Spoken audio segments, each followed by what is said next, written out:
Morning, Commissioners. We have a few announcements that Catherine's going to make. We do have one big announcement. Well, I'll say big announcement, one important that we're going to save to after. But as we discussed, we're going to go through the announcements. Then we're going to call up the executive session item, go in executive session, come out, and then proceed with the agenda. I think we might be moving a few items as well. Yeah, good morning, Commissioners. We will take a couple items out of order. Exhibit 24 will be first after announcements. That's the executive session. We then will take up Exhibit 22, and then we will take up the discussion under Exhibit 20, which is with the Solicitor General, Ms. Merle, who is in the audience. And then staff also has a couple of announcements. If Lauren, you want to take it? Good morning, Commissioners. Lauren Evans on behalf of staff. I do have two announcements. The first is the Louisiana chapter of the Energy Bar Association is going to be hosting a networking event in conjunction with NARUC in New Orleans on Sunday, November 13th from 5 to 7 at Phelps Dunbar's New Orleans office in Canal Place. The address is 365 Canal Street, Suite 2000. All are invited, regardless of whether you are an EBA member or not, and the event is sponsored by Phelps and Long Law Firm. Time again? The time is 5 to 7. And then I do have another announcement. We have some happy news to share. Legal's administrative assistant, Kim O'Brien, welcomed a beautiful baby girl, Adeline Blake O'Brien, on the 19th, and mama and baby are happy and healthy, and legal will be trying to get by while Kim is out on leave, so bear with us. And Commissioner, I have a couple announcements. One, to piggyback on what Lauren said about trying to get by. I'm going to embarrass her. She doesn't even know it, but this is going to be LaTanya's last meeting. She's leaving us for a promotion at another agency. She's hiding behind Robin back there. So we're also going to try to make it until we can get someone on board. And one other announcement, and I've discussed this with all of you, and I think we brought this up at the last meeting as well, but in light of NARUC being in New Orleans Sunday through Wednesday, and I don't know the exact dates off the top of my head, we've discussed moving the meeting to the New Orleans area either that Thursday or Friday. And I think we have a location secured, Commissioner Scametta has, for no charge. So start looking at your calendars for that Thursday or Friday, with most of us being already in the New Orleans area. I think it makes sense, and it gets us off the Thanksgiving week, which is the week following when we initially had the meeting scheduled. So just keep that in mind. Let us know what works for you, and we'll get that scheduled. Let me ask a question. Mike, Commissioner. Commissioner Campbell. This letter I got from this lady, whose district is she in? Ms. Mizell. I think this District 1. My district. She's not your fan, huh? She's never been my fan, Commissioner. You know that. No, I don't know that. I don't know her, but I'm seeing here. When I ran for re-election, y'all organized her to be against me. So. Oh, well, anyway, she started criticizing the Public Service Commission, talking about how we hadn't done anything about rates.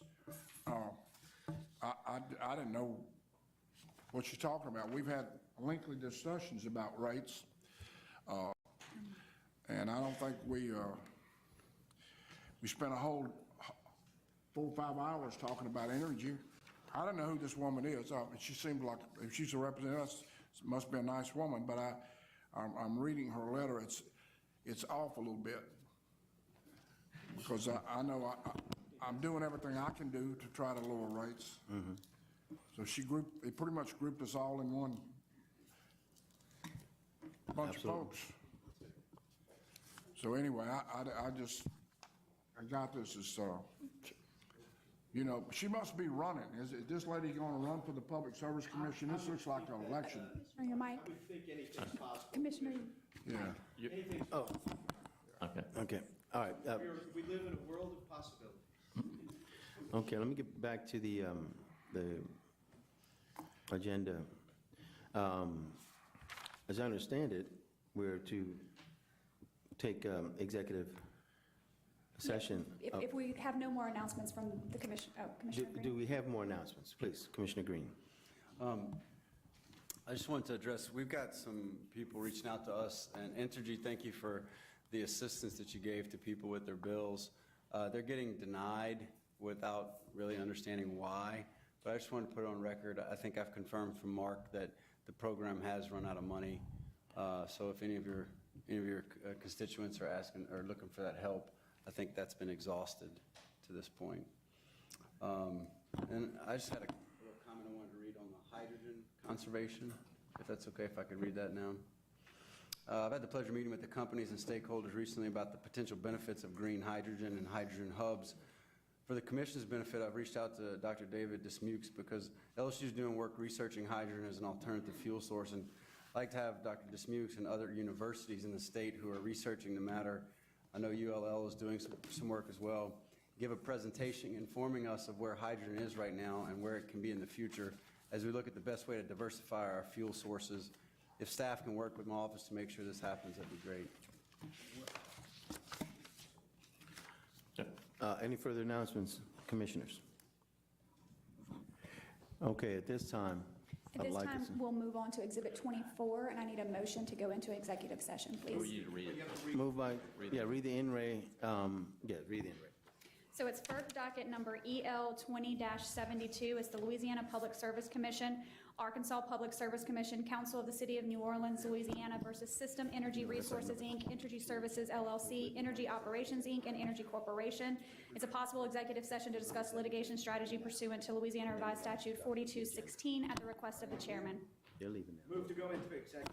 Second. Moved by Commissioner Scremetta, second by Commissioner Green, to go into executive session. Any opposition? Hearing none, so ordered. At this time, I'd like to ask everyone, come on, Mark. Everybody but Mark can leave the room, please. Come on up, Clem.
executive session. Any opposition? So ordered.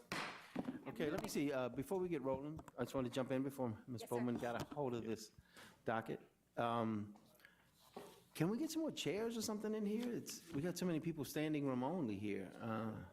Is there anything we can do to, There are a few seats available. available. Some people are just, they don't like to sit next to some of these people, I guess. you know what? I don't blame them. I don't blame 'em You either. know, I mean, but I don't blame them either, I understand. Yes, sir. Before we begin, I would like Your your mic, mic. Commissioner. Oh, let me get you, hold on, go ahead. And I failed to do this during announcements, but I would like y'all to remember our commissioner friends and folks in Puerto Rico who are going through some hurricane damage. They have plenty of money right now to deal with things, as we know.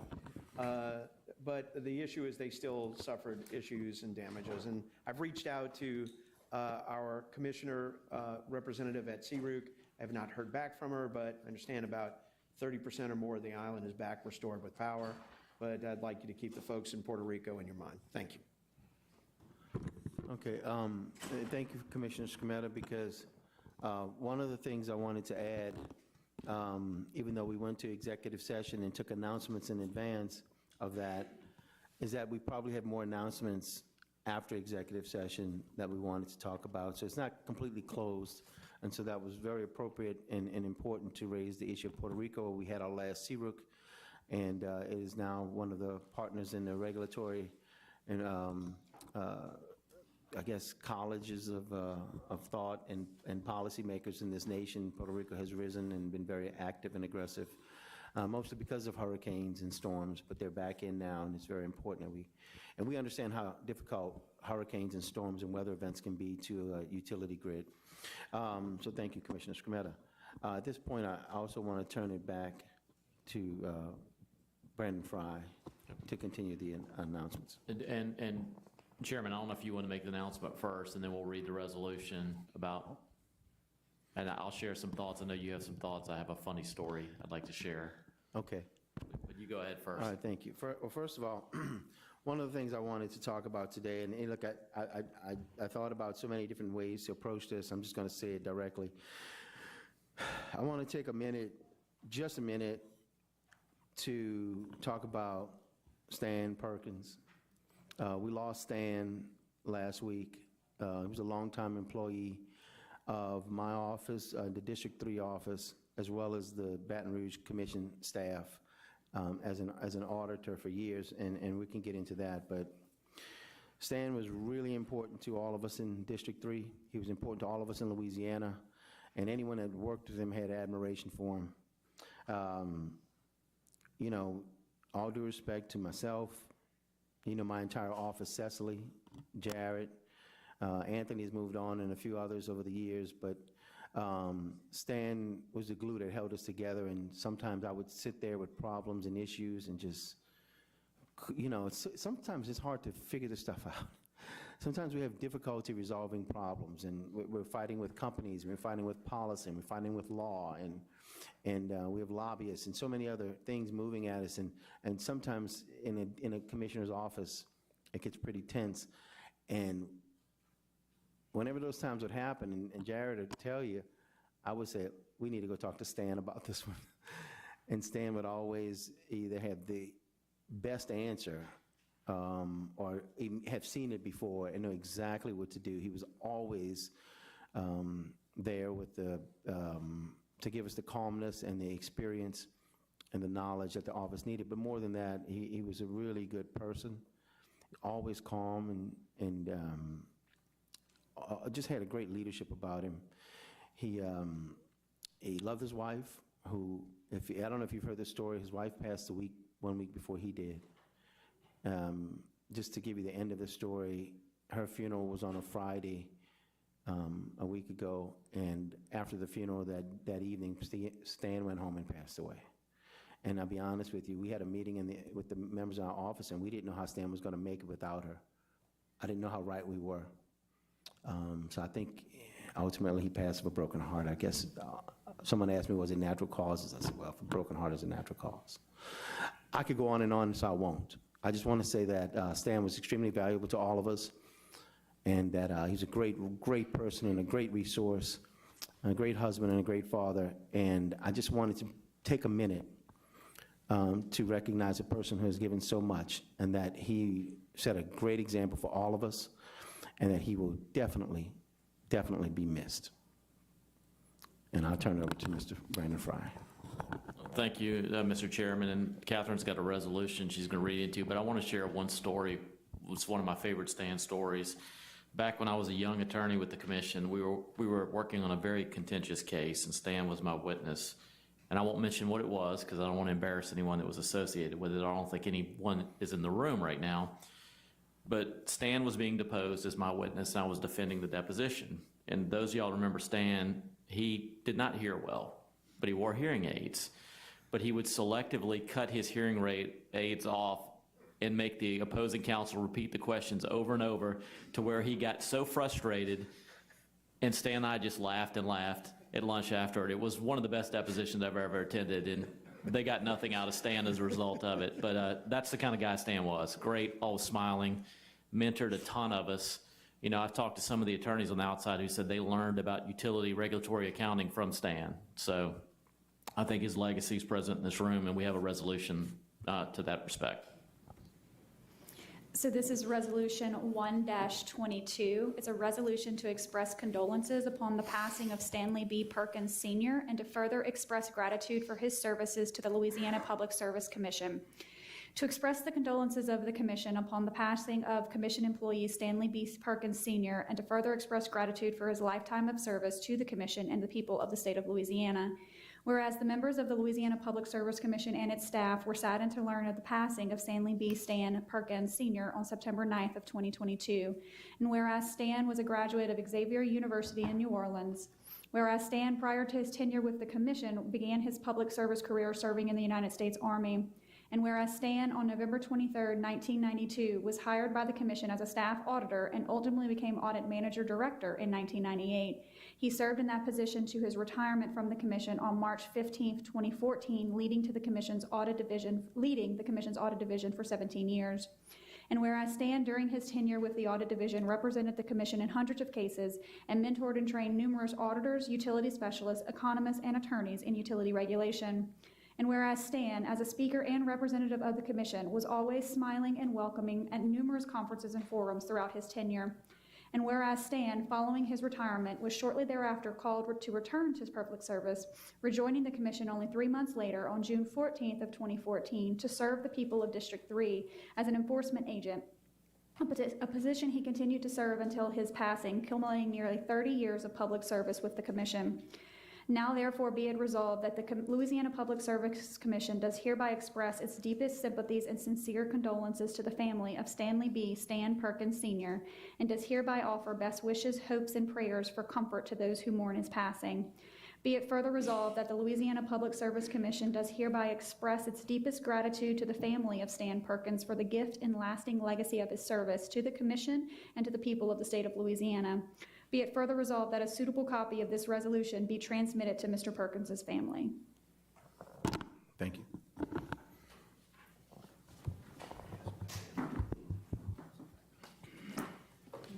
So we will now move to exhibit number 22, which is docket number U36190. This is Entergy Louisiana's application for certification and approval of the 2021 Solar Portfolio Rider Go Green Option Cost Recovery and Related Relief. It's a discussion and possible vote on an uncontested stipulated settlement at the request of Chairman Bossier. On November 9th of 2021, Entergy filed its application for approval of the 21 Solar Portfolio Go Green Option Cost Recovery and Related Relief. Notice of the application was published in the Commission's official bulletin, and the Alliance, Lug, and Walmart timely intervened. On November 30th of 2021, ALEC filed its petition for late intervention, and the tribunal issued notice giving parties an opportunity to comment with a deadline, and no comments were received during that period. The tribunal therefore granted ALEC's petition. After discovery and the filing of testimony, Entergy and Commission staff filed a joint motion for the scheduling of a hearing of an uncontested stipulated settlement term sheet on August 29th of 2022. The motion was accompanied by the term sheet and supporting exhibits and testimony. The settlement term sheet describes the 4 solar photovoltaic resources with a total nameplate capacity of 475 megawatts that comprise the Entergy 2021 solar portfolio. 3 of the selected resources will not be owned by Entergy and are subject to purchase power agreements, while 1 will be owned by Entergy and is subject to a build-to-own transfer contract. The settlement term sheet also establishes a series of reporting requirements to allow the Commission to monitor the construction status of the 4 resources, to review the final cost prior to setting any initial rates, and to monitor and revise the rates subject to the conditions set forth therein. The settlement term sheet also adopts a new Go Green option tariff to allow customers to participate in the risk, the cost, the benefits, and the environmental attributes of the 4 resources through subscriptions and subscription fees to cover the cost of the resources offset by the MISO market revenues. Certain issues in this proceeding will be resolved in a future rate filing pursuant to the terms of the settlement term sheet. The uncontested stipulated settlement resolves all other issues in this docket as the resources comprising the 21 solar portfolios serve the public convenience and necessity or in the public interest as modified by the terms of the settlement term sheet. Therefore, staff recommends that the Commission accept the uncontested stipulated settlement filed into the record on August 29th, 2022. Are we ready for the motion? Yes, sir. I have a motion I'll read. The chair move to approve the uncontested settlement. I am pleased to finally see Entergy move forward with these renewable resources. I have been calling for years for our utilities to focus on renewable options, and today is a great example of a win-win for both the environment and customers as we approve resources that will be reliably integrated into ELL's portfolio that provide both environmental and financial benefits. We are at a point where the cost of utility-scale renewables are competitive supply resources, and we need to expedite our transition. This has been a long time in the making, too long. These resources are from a 2020 RFP.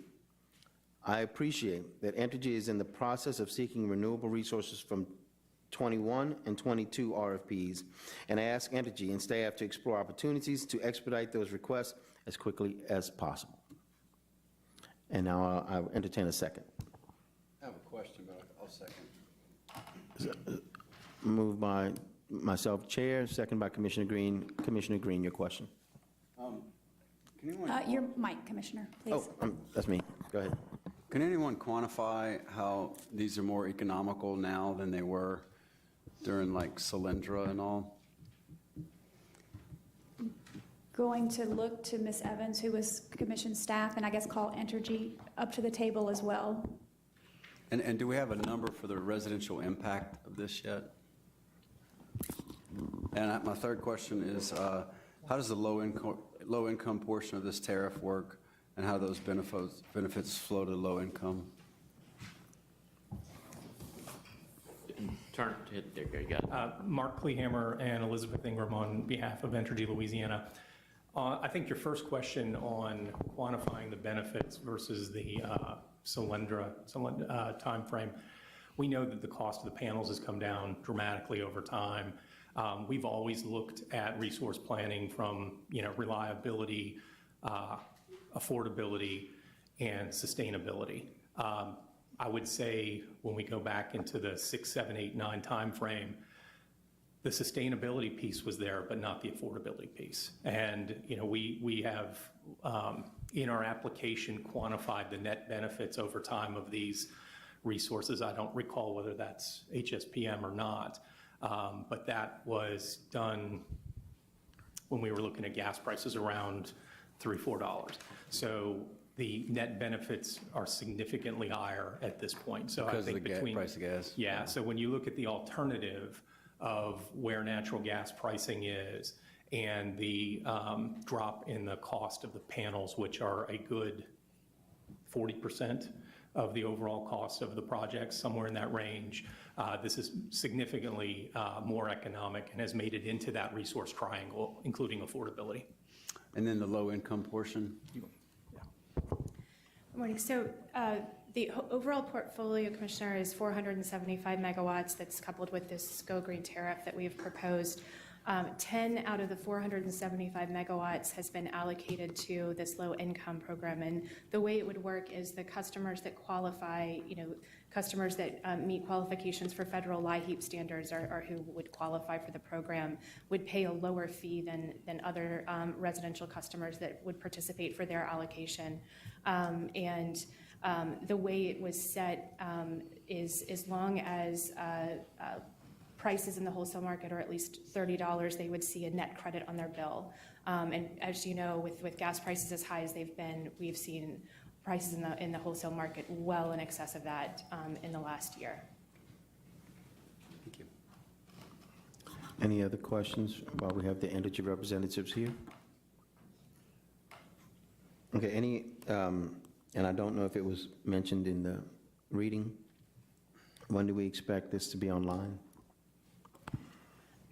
There's 4 resources in the portfolio. The first one currently is expected in early 2024, and the rest over the next several months or year thereafter.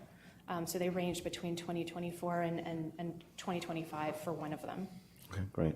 At least we know we're on our way. Yes. Big step. Anyone else? When will the first project be done? You say 2024? Early 2024 is the current projection for the first one. Just give me a brief explanation of what that project would be. That first project? Yeah. That project actually, I think, is in your district, Commissioner. It's the one in Allen Parish. It's Yes, a okay. 125 megawatt facility, and it is expected in early 2024 to be operational currently. And where's it located in Allen Parish? Is it Oakdale or So Holbrook? I promise it's not named for me. It's the Village of Elizabeth in Allen Parish. Okay, yeah. So it's I know where referred it to is, as the the big town of Elizabeth. Elizabeth, yeah, great. That's what they call it now. Got a lot of friends up there, yeah, that's Yes, good, sir. good area. Yeah. Great, thank you. Commissioner Green, Ratepayer impact? ratepayer impact? Yeah, So remember, we have revenue requirements, decline on the build-own transfer, likely, often increase on PPAs, fully subscribed, I think it was 7 cents?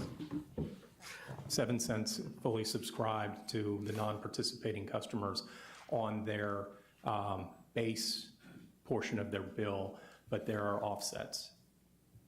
So that means no price increase, right? Not really perceptible, yeah, very small.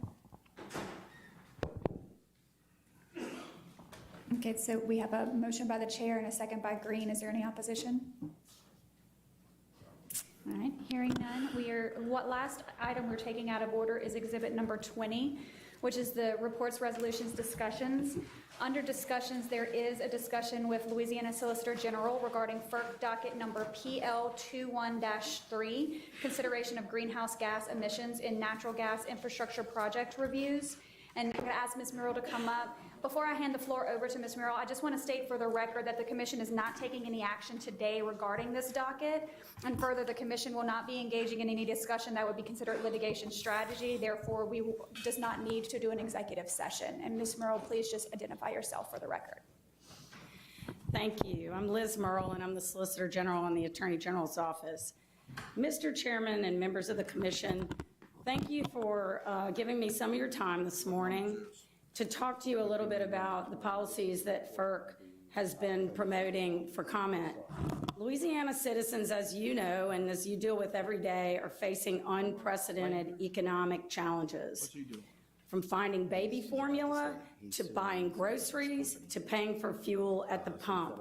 All of these worries weigh on our citizens every day. We need to do everything that we can to help, and in our office, we look for ways to help in the ways that we can, which frequently involve litigation or regulatory involvement, in this particular matter involving FERC. Yes. Instead of helping our citizens recover, the federal government instead has launched a massive attack on the fossil fuel industry. We don't think you should have to choose between food and fuel. And we are not opposed. I'm not, Jeff's not, no one's opposed to an all-of-the-above approach.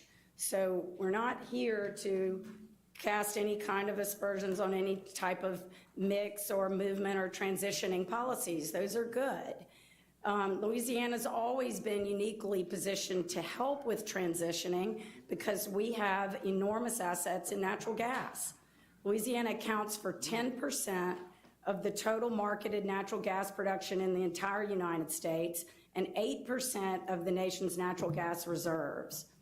An all-of-the-above approach to serving our nation's energy demands is a good thing, and Louisiana's economic outlook, because of where we stand, should be strong.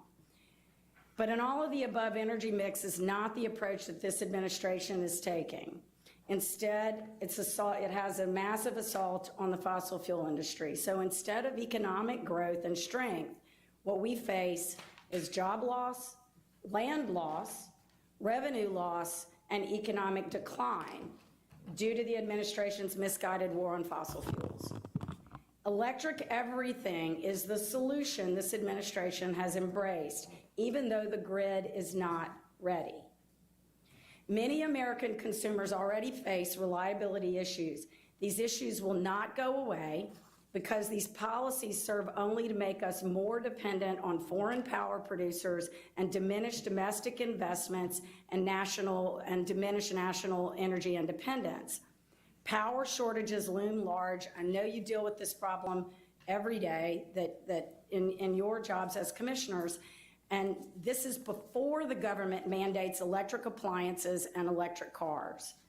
The news is full of stories that next summer, the heat wave is expected to cause brownouts and blackouts throughout the nation.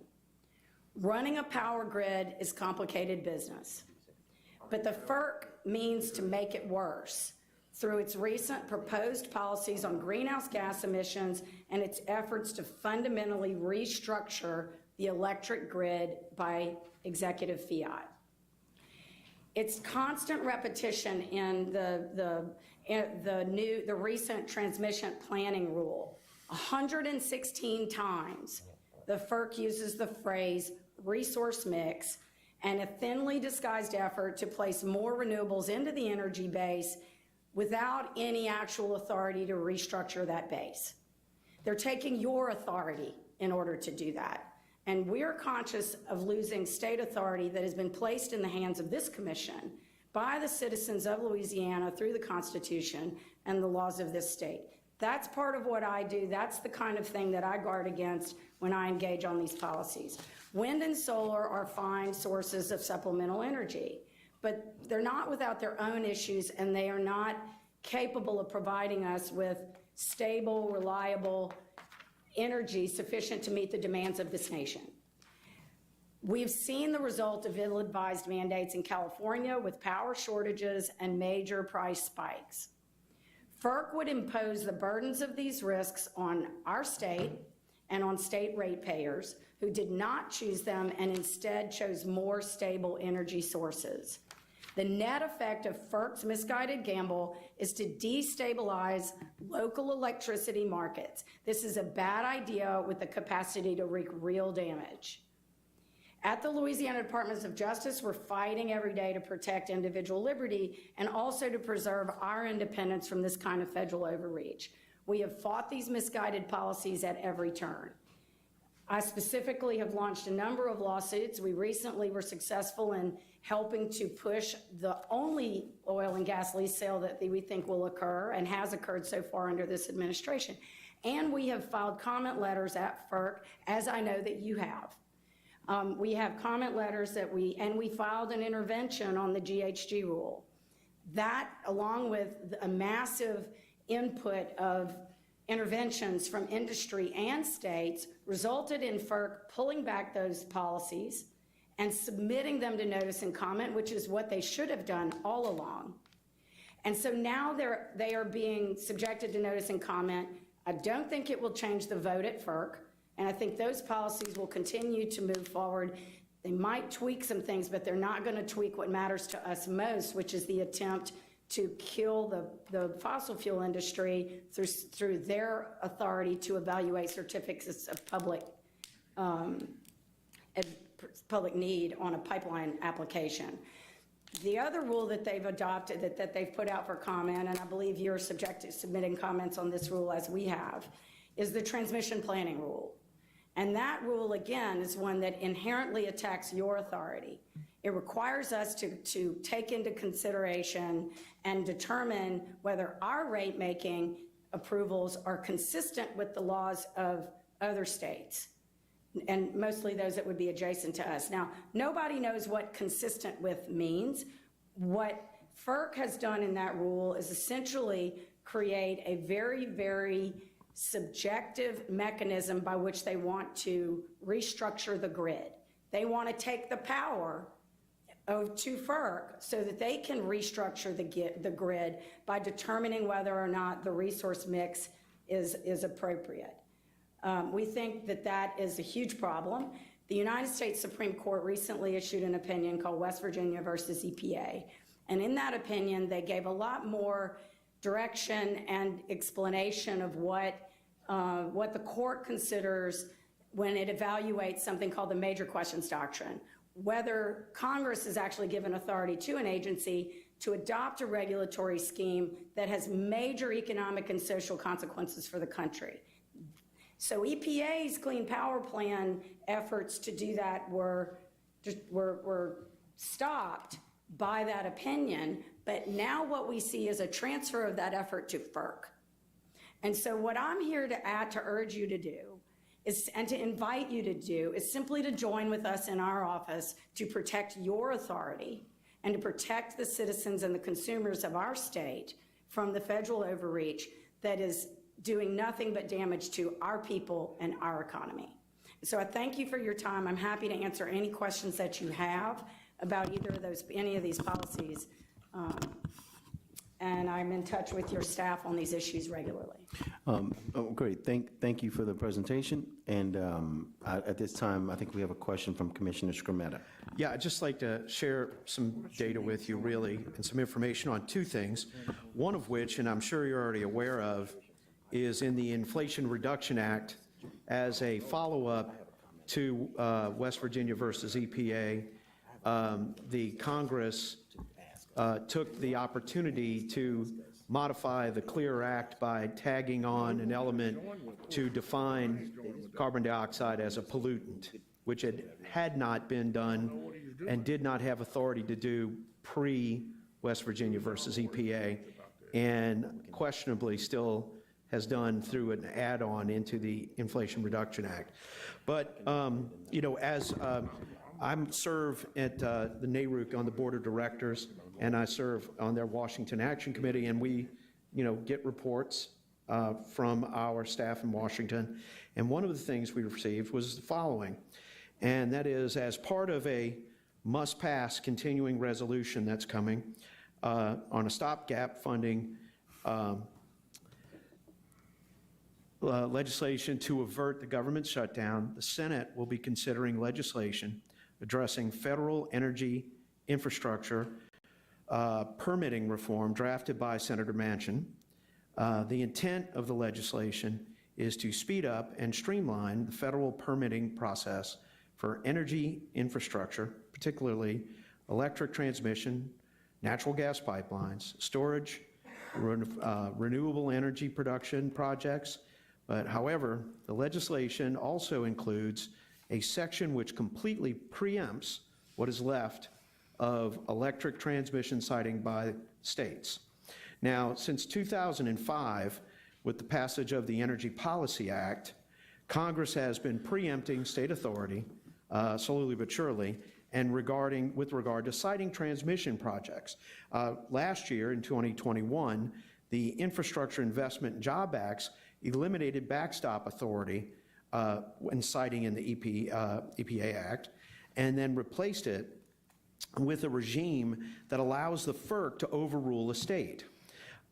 Should that state disapprove a transmission project in the national interest corridor. In the proposal currently being offered by Senator Manchin, that if the FERC and the Secretary of Energy determine that any project is in the national interest, the state where it will be located will no longer have jurisdiction to review and rule on the project.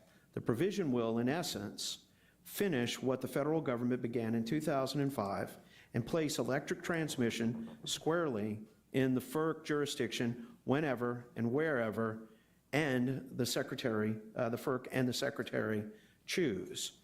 You could see the concerns about this in not just on transmission, but that the FERC also has determinative authority over pipeline issues. But where this really comes into play, and for your understanding a little bit more of what we do, when we approve transmission projects, we tend to keep our returns on equity below 10, really below 9, 8.5%, where the FERC tends to be above 12% on transmission projects. And they have this little known mechanism called double leveraging of equity, where they allow earnings on debt. And that creates a mechanism to where they're earning closer to 40 and 45% returns on large projects. And MISO, which I don't know if you're familiar with, but MISO recently did an approval of $13.5 billion in the first tranche of new transmission projects to build out to the stranded renewable energy in the upper Midwest. The next tranche will be next year, and I think it's going to be about $14 billion. And then there's going to be another one that's going to be about another $14 billion or so next the following year. About $45 billion in transmission that none of the states, if this passes and the CR, are going to have any authority over. It's going to mean increased costs to ratepayers throughout those states as they, because the taxpayers of the United States paid for through the mechanisms provided under tax law, paid for the wind units, but the ratepayers are going to pay for these transmission lines. And so now the cost of these transmission lines by this shift in regulatory control are going to be higher than they would if they would be controlled by the states. significantly higher. And those costs are now, the volume of transmission is going to grow significantly in order to reach stranded assets of renewable energy that are in the Midwest and upper Midwest and other places in their efforts to bring renewable energy from the western states to the eastern states to supply more effort. But that, to me, is a significant economic impact on the population of the United States that is unwarranted under protection of individual rights in the country. And so I wanted to make sure that these numbers that sometimes can escape, because, you know, look, we swim in a small pond, and not everybody wants to swim in it because it stinks. But it's good for you to know about it, and it's good for you to go back and speak to the Attorney General about it and understand that drastic economic differential, because when that starts coming, it's going to come through all the utilities in here are going to start saying, well, my transmission costs have gone up. We need rate increases, or we need increases through our formula rate plan to match these soon-to-be swelling transmission costs that the federal government is going to start telling us what we have to pay. So just wanted to make sure you were aware of these particular issues. Yes, sir, and I would, just to kind of make things worse, I will tell you that, you know, one of the lawsuits that we filed early when this administration took over in Washington was a suit involving something called the social cost of carbon. And the social cost of carbon is an economic metric by which a bunch of environmental economists essentially have come up with a way to monetize the cost of carbon over a 300-year trajectory, and it is a one-way ratchet. It doesn't take into account anything positive that we've done. It counts only for damage. And so it is an economic damage modeling mechanism that the president has put into an executive order and directed every agency and state government to use in all decision-making, including regulatory rulemaking and permitting decisions. And so we see it coming through everything. It's, you know, we describe it like poison gas, because you have to chase it. It's like playing whack-a-mole. You have to go find everywhere they're using it, but they've been told to use it everywhere. So it's popping up everywhere, and it's popping up in the GHG policy. A lot of the comment letters that were submitted on the GHG policy to FERC, which, by the way, that policy, FERC is purporting to require a pipeline, and to your point, I know this deals with natural gas pipelines, but if they take over everything, transmission lines, this all ties into NEPA, to NEPA and environmental impact analyses that have to be conducted. And now FERC is going to require it for its application process that any applicant identify with regard in this particular instance on pipelines, you have to evaluate all upstream, everything upstream, downstream throughout the entire process. And you've got to figure out what the impact is, and then they are going to apply the social cost of carbon to that. These numbers are ginormous. Like, you cannot even, they are designed to kill projects, not to make them happen. And they are so subjective that they can take these policies. So to your point, we are opposed to federalizing all of this. I mean, I think that that's a misguided effort to deal with some of the impasse that's been created due to the misapplication and the expansion of NEPA. Some states are blocking pipeline projects that are coming through their states, and they've created impasse. And the solution has been to go to Senator Manchin, who seems to be the only senator in Washington, D.C., who they've gone to try and get his vote one way or the other. And what we are ending up with is a loss of our sovereignty, not a gain from it. And so I think that's a net loss for us, and we are going to fight those policies. Again, I'm happy to work with you on that and continue to get more input and information from you. Because you're aware we do tariffs on pipelines. It's right. A potential shift on pipelines. And, you know, since this shift under the, since they have shifted and created CO2 as a pollutant under the Inflation Reduction Act, that potentially opens up a much broader door of potential federal regulatory on a lot more than just power plants. In fact, we've all been in here polluting. We've all been polluting. Right. We're breathing. So it's an issue that I think requires a much more sensitive element about where we interact with the Attorney General's office. Right. Okay, thank you. So, thank you for having me. Commissioner, wait, hold on one second. Commissioner Campbell, did you have any questions? Yes, sir. Come over here. Ms. Bowman? Yeah. Are we missing Mr. Fry? Let me ask you something. Let You her work announce for the herself. Attorney General, Yes, sir. and he is, this is a suit he's filed? We have 3 lawsuits pending. One's on the social cost of carbon, one was on the leasing moratorium, one is on lease What 257. moratorium is he, wanted, what is it? That's the ban, that was the ban on leasing on the Outer Continental Shelf and on federal land. Oh, okay. What else is he, I know he's in a lot of lawsuits. I read about him all the time, suing this and suing that. So who else is he suing? What else? So the social cost of carbon lawsuit is a lawsuit against the federal government challenging the This use of these numbers administration- without complying with the Administrative Procedures Act, and we also think it's a major questions doctrine issue. Oh, okay. This administration he's suing, right? The state, through the Attorney General's office, is suing the federal government, and in that particular instance, because it involves almost every agency who is a part of the internal working group created by the president, there are a lot of defendants. How many lawsuits does he have against the federal government? By my last count, we have about 30. 30 lawsuits against the federal government. He's not too happy with the federal government, huh?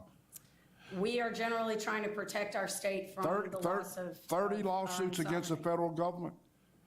Ranging from what to what?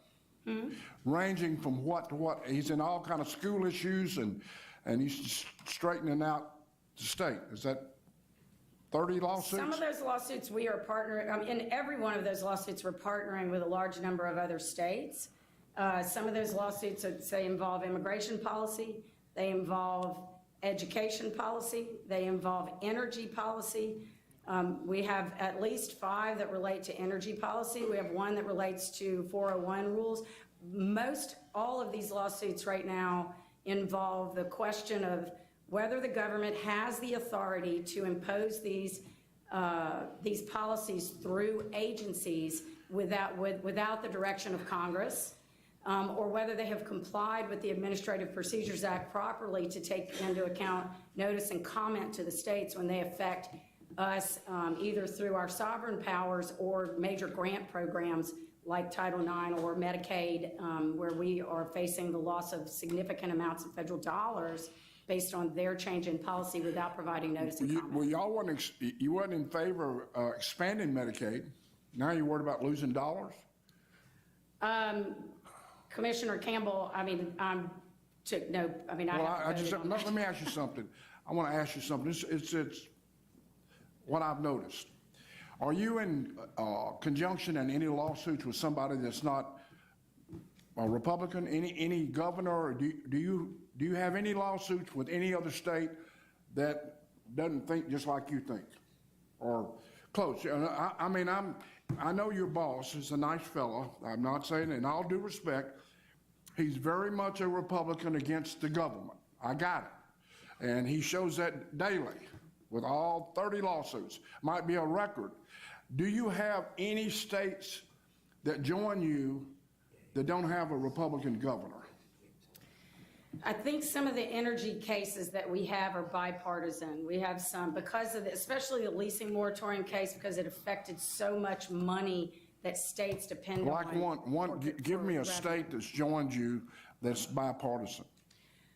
Commissioner Campbell, I'll have to go back and look at the list of states in every suit, but I believe, based on my recollection, that a couple of the energy lawsuits specifically involving the leasing moratorium. I appreciate you coming today.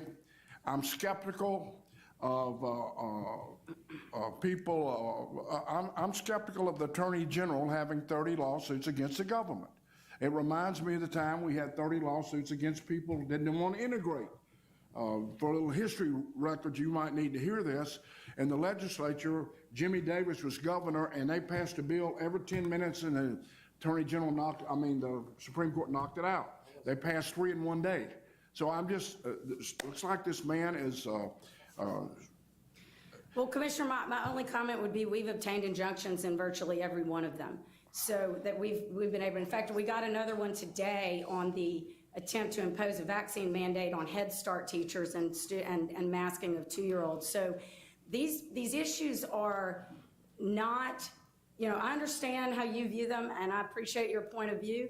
That's fair view. You are entitled to your point of view. We are protecting the state's ability to engage and notice and comment on these issues.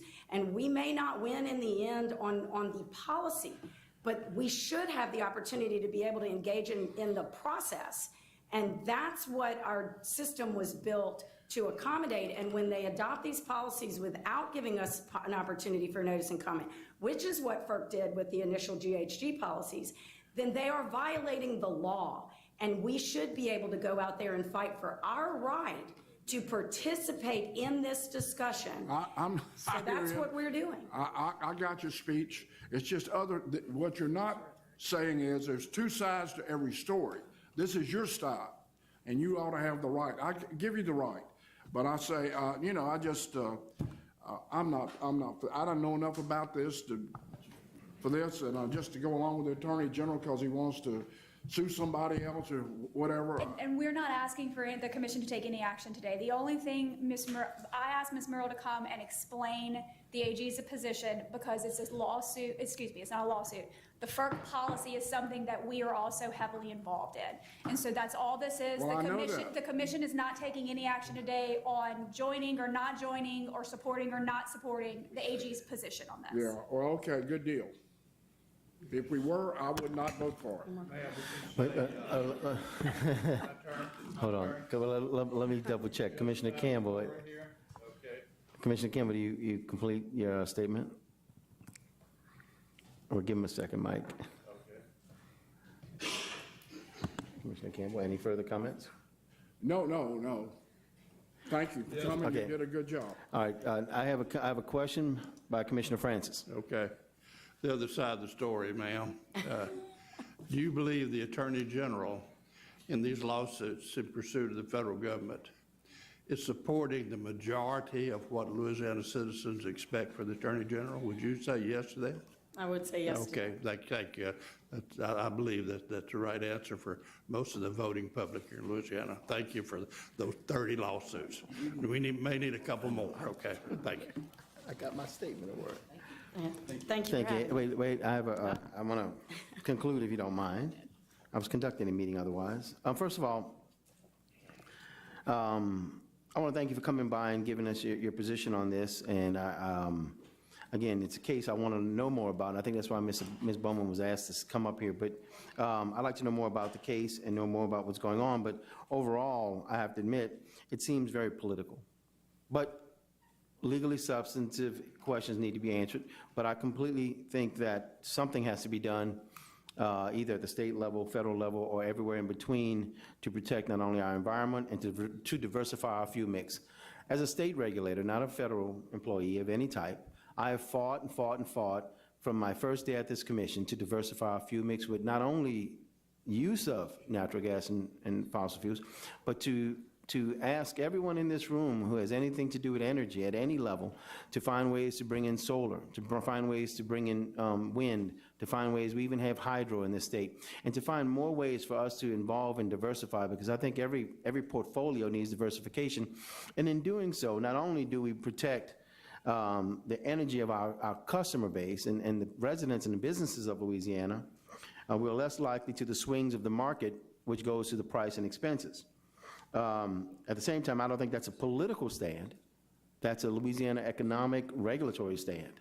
And as you heard earlier, energy is bringing in more solar, and even in my comments, I expressed how long I fought for this day that we can do these things. I'm not going to the merits of your particular case, obviously. But the fact is that I am supportive of more diversified fuel mix outside of natural gas, but I do recognize the people of Louisiana, but at the same time, we're here to also bring leadership as well. I thank you, and I thank Ms. Bowman for your comments.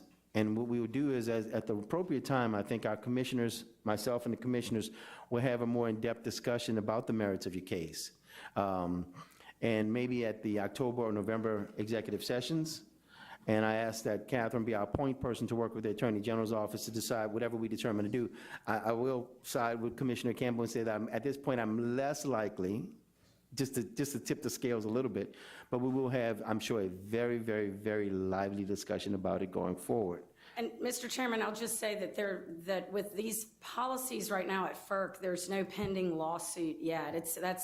That's peculiar to just Yes. the procedures at FERC, and it takes a while for these things to percolate. FERC has time to evaluate. They can take policies back. They did that with the GHG policy. They retracted it, and then they submitted it for notice and comment.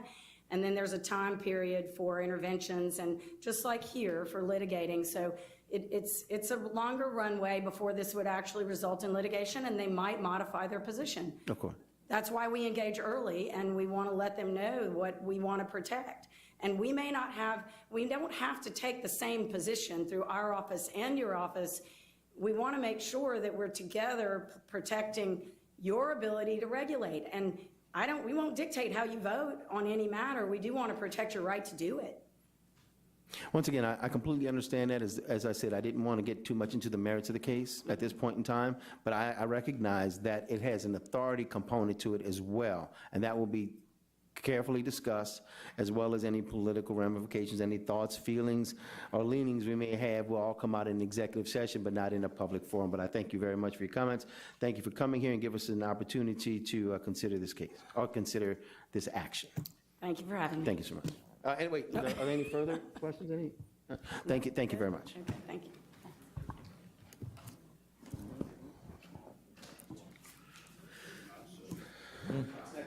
I'll say Exhibit 2, I could start reading it. I'll read the NRA, I hadn't done that in a while. Exhibit 2, docket T36354, LPSC versus Louisiana Oilfield Logistics LLC, NRA alleged violation of the revised statutes for failure to pay the state proper fees for the years 2018, 19, and 20 for the inspection, control, and supervision of its business service and rates authorized in common carrier certificates numbers 8193 and 8194 pursuant to the general order dated November 22nd, 2011.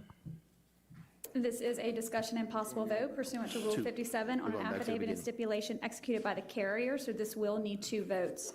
As a result of a routine review of the Louisiana Department of Revenue inspection and supervision fee logs by audit staff, a citation was issued to Louisiana Oilfield Logistics on May 12, 2022, based on the aforementioned allegations and violations. In response to the citation, the owner of Louisiana Oilfield Logistics executed an affidavit and stipulation on behalf of the company, admitting to all violations alleged in the citation in this docket. In the affidavit and stipulation, the carrier agreed to the imposition of a $1,000 fine with $500 being suspended, contingent on the following conditions: that the carrier not violate revised statute 451177 as amended for 3 years, that they pay all outstanding inspection and supervision fees for the years 2018, 19, 20, 21, and quarters 1 and 2 of 2022 to the Louisiana Department of Revenue, and copies showing proof of said payments to the commission no later than August 31st of 2022, and failure to comply with any of the above will result in the $500 suspended portion of the fine become due immediately. Staff recommends that 1, the commission exercise its original and primary jurisdiction under Rule 57 to consider the affidavit and stipulation, and 2, accept the affidavit and stipulation executed on August 2nd, 2022 for fines and fees totaling $525. Move to bring the matter up under Rule 57. Second. Moved by Commissioner Scrumetta, second by Commissioner Green to bring the item up under Rule 57. Any objection? Hearing none, so ordered. Next. Move to accept staff recommendation. Second. Moved by Commissioner Scrumetta, second by Commissioner Green to accept staff recommendation. Any opposition? Hearing none, so ordered. Moving on to exhibit number 3, it's docket number T36356. This is the Commission versus K&D Movers LLC, doing business as Skinny Whip Moving Company, Baton Rouge. It's alleged violation of revised statutes Title 451177 and 1179 for failure to pay to the state proper fees for the years 2019 and 2020 for the inspection, control, and supervision of its business service and rates authorized in common carrier certificate number 8236 pursuant to general order dated November 22nd, 2011. This is a discussion and possible vote on recommendation of the administrative law judge. The staff issued a citation to K&D Movers doing business as Skinny Whip Moving Company, Baton Rouge, directing K&D to appear at a hearing. The citation was docketed as an instant proceeding, which was noticed in the Commission's official bulletin, and a hearing was convened on July 7th, 2022.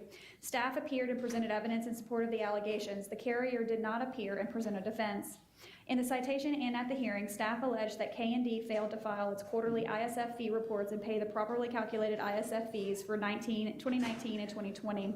Staff requested that K&D be found guilty for failing to pay the properly calculated ISF fees for 19 and 20, that it be required to pay the properly calculated ISF fees and file its ISF reports for said years with the Department of Revenue and file proof with the Commission of doing so, and that it be fined $1,000 and required to pay a $25 citation fee with fine and fee paid in certified funds.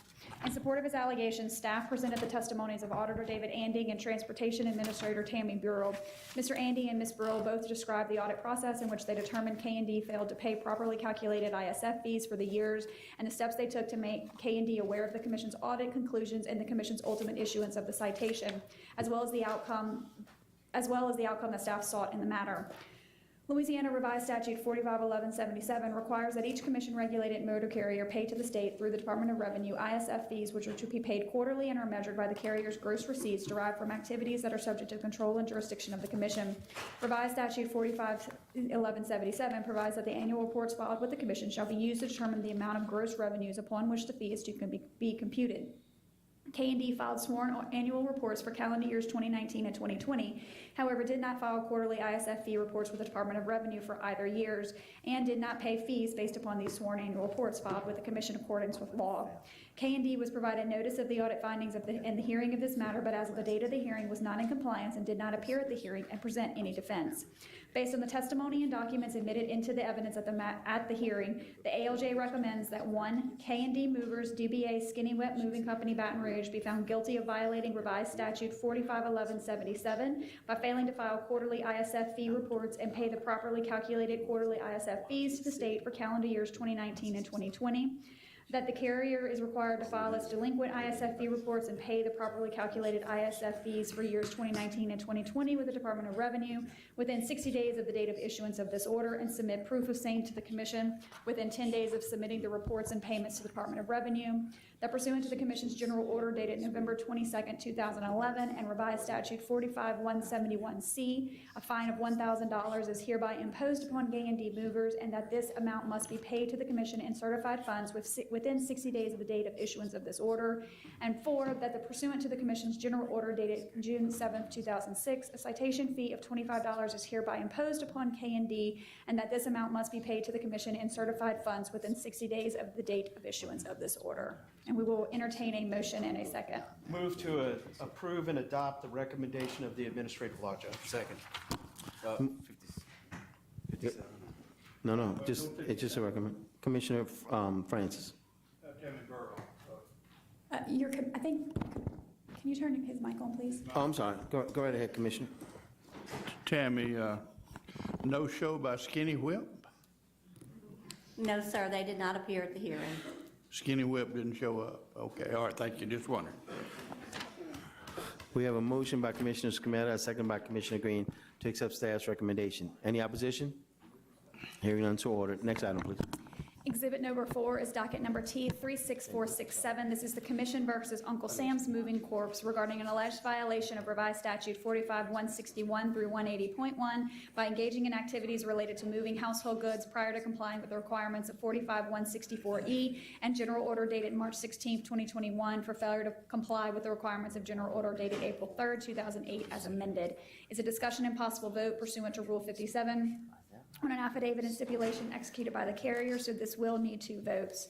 As a result of an investigation in response to a complaint submitted to the Commission, a citation was issued to Uncle Sam's Moving Corp. on July 1st, 2022, based on the aforementioned allegations and violations. In response to the citation, the president of Uncle Sam's executed an affidavit and stipulation on behalf of the company admitting to all violations alleged in the citation. In the affidavit and stipulation, the carrier agreed to the following: an imposition of a $2,000 fine with $1,000 being suspended contingent upon not being found guilty, entering a plea of guilty, or entering a plea of no contest to any of the rules and regulations of the Commission for a period of 1 year from the date of this executed affidavit and stipulation, and with the $1,000 together with the $25 citation fee to be paid by certified funds no later than August 31st of 2022. Uncle Sam's file an application with the Commission and obtain a certificate of authority to transport household goods no later than September 30th of 2022. Provide the notarized affidavit and stipulation to the transportation staff by August 31st, and failure to comply with any of the above requirements would result in the $1,000 suspended portion of the fine becoming immediately due. Staff recommends that the commission, 1, exercise its original and primary jurisdiction under Rule 57 to consider the affidavit and stipulation, and 2, accept the affidavit and stipulation executed on August 25th, 2022 for fines and fees totaling $1,025. Move to bring the matter up under Rule 57. Second. Move by Commissioner Scametta, second by Commissioner Green to take the item under Rule 57. Any opposition? Hearing none, so ordered. Move to accept the staff recommendation. Once again, moved by Commissioner Scametta, second by Commissioner Green to accept the staff recommendation. Any opposition? Have a question? Question, Commissioner Another Francis. question for Tammy. We suspended 1,000 of the 2,000. Why did we do that? Part of us suspending the fine is when the carriers do come forward and try to work with the commission. We suspend it in the hopes that the terms will be met. Okay. It's kind of an incentive for them to meet the terms of the stipulation. So kind of your experience and background. You've been doing this quite a while, haven't you? Okay. Yes, sir, Not your 20+ first years. time, okay. All right, so, good, thank you. You're welcome. First of all, I want to thank staff for working on this one and making the right decisions on that one. We've already concluded it, exactly. All right, let's move on to the next one. Exhibit number 5 is docket number I-36503. This is 1803 Electric Cooperatives 2022 request to initiate the integrated resource planning process pursuant to General Order corrected dated April 18th, 2012. It's a discussion and possible vote to retain an outside consultant. Staff issued an RFP seeking the assistance of a consultant, and 2 bids were received. The first is from Mitsubishi Electric Power Products for $48,800 in fees and $2,500 in expenses for a total budget not to exceed of $51,300. And the second is from United Professionals Company of $69,000 in fees and $1,000 in expenses for a total budget not to exceed of $70,000. Staff makes no recommendation as both bidders are qualified. Motion to accept Mitsubishi Power. I'll second. Moved by Commissioner Green and second by Commissioner Foster Campbell to accept Mitsubishi. Any opposition? Hearing none, so ordered. Catherine, I commend you on You, A practice. used to do me like they did in the Senate. Said, Senator Foster. I said, whoa, whoa, whoa, hold on. I'm Senator Campbell. Senator Foster has no hair. I got a lot of hair. He's rich and I'm poor.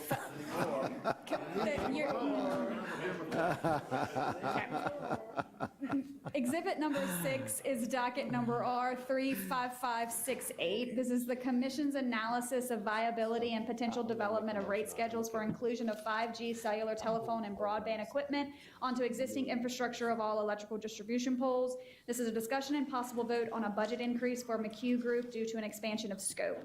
At the July 15th, 2020 business and executive session, the McHugh Group was retained to assist the Commission with the previously referenced docket. At the June 2022 B&E, the Commission issued a directive to expand the scope of the docket to include investigating and proposing solutions issues discovered during this docket that were previously contemplated, including potential modifications to the Commission's General Order dated September 4th, 2014 regarding pole attachments. And based on this scope expansion, staff requested an additional budget from McHugh Group. Based on that request, the following proposed additional budget was provided: $96,500 in fees and $1,850 in expenses for a total additional budget of $98,350. Based on the scope expansion, staff recommends the Commission approve the additional budget for McHugh Group in the amount of $96,500 in fees and $1,850 in expenses for a total budget not to exceed of $98,350, and we will entertain a motion. You got a motion. Thank you. Second. Motion by All right, Commissioner Frame. I got it. I'm just, Moved by Commissioner Francis. I think it was second by Commissioner Scametta. And to accept, was it the staff recommendation? Yes. Any opposition? Any questions? Yeah, I got a question. Use your mic, please, Commissioner. I got it. Is Mr. Dement still involved? Yes, sir. Thank you. Any further questions or opposition? Hearing none, so ordered. Next item, please. Exhibit number 7 is docket number S36188. It's Wyndham Wells Service. It's an application to increase tariff rates for common carrier certificate number 7242. It's a discussion and possible vote pursuant to Rule 57 on an uncontested stipulated settlement, so this will need 2 votes. On November 8th of 2021, Wyndham Wells Service filed an application with the Commission requesting authorization to increase its tariff rates pursuant to Commission General Order dated October 2nd of 2012. Notice that the application was published in the Commission's official bulletin with no interventions received. Following discovery on Wyndham Wells' application, Commission staff filed its report and recommendation on July 25th of 2022. Subsequently, Wyndham Well and Commission staff reached an agreement and executed an uncontested stipulated settlement, which was filed into the record on September the 7th of 2022. The major terms of the settlement are as follows. Wyndham Well has authorized an increase in revenue by approximately $34,500 in order to earn an operating margin ratio of 21.14%. The recommended rate increase in language will be applied at a $95 per hour for the hauling of saltwater waste when classified as 01 on the UIC 28 manifest. Wyndham Well is ordered to file into the record of this proceeding a newer revised tariff reflecting the Commission's action, and any newly approved rates charged to the customers prior to satisfying the above stated conditions shall be considered a direct violation. Staff recommends that the Commission, 1, exercise its original and primary jurisdiction under Rule 57 to consider the uncontested stipulated settlement, and 2, accept the uncontested stipulated settlement filed into the record on September the 7th of 2022. So we will entertain a motion and a second. Yes, sir. Use your mic, please. What? Use your mic. Hit the switch. Oh, Keep your shirt on, man. Where are these people located? I'm going to ask Ms. Burrell or Ms. Starks if they know where they're located at.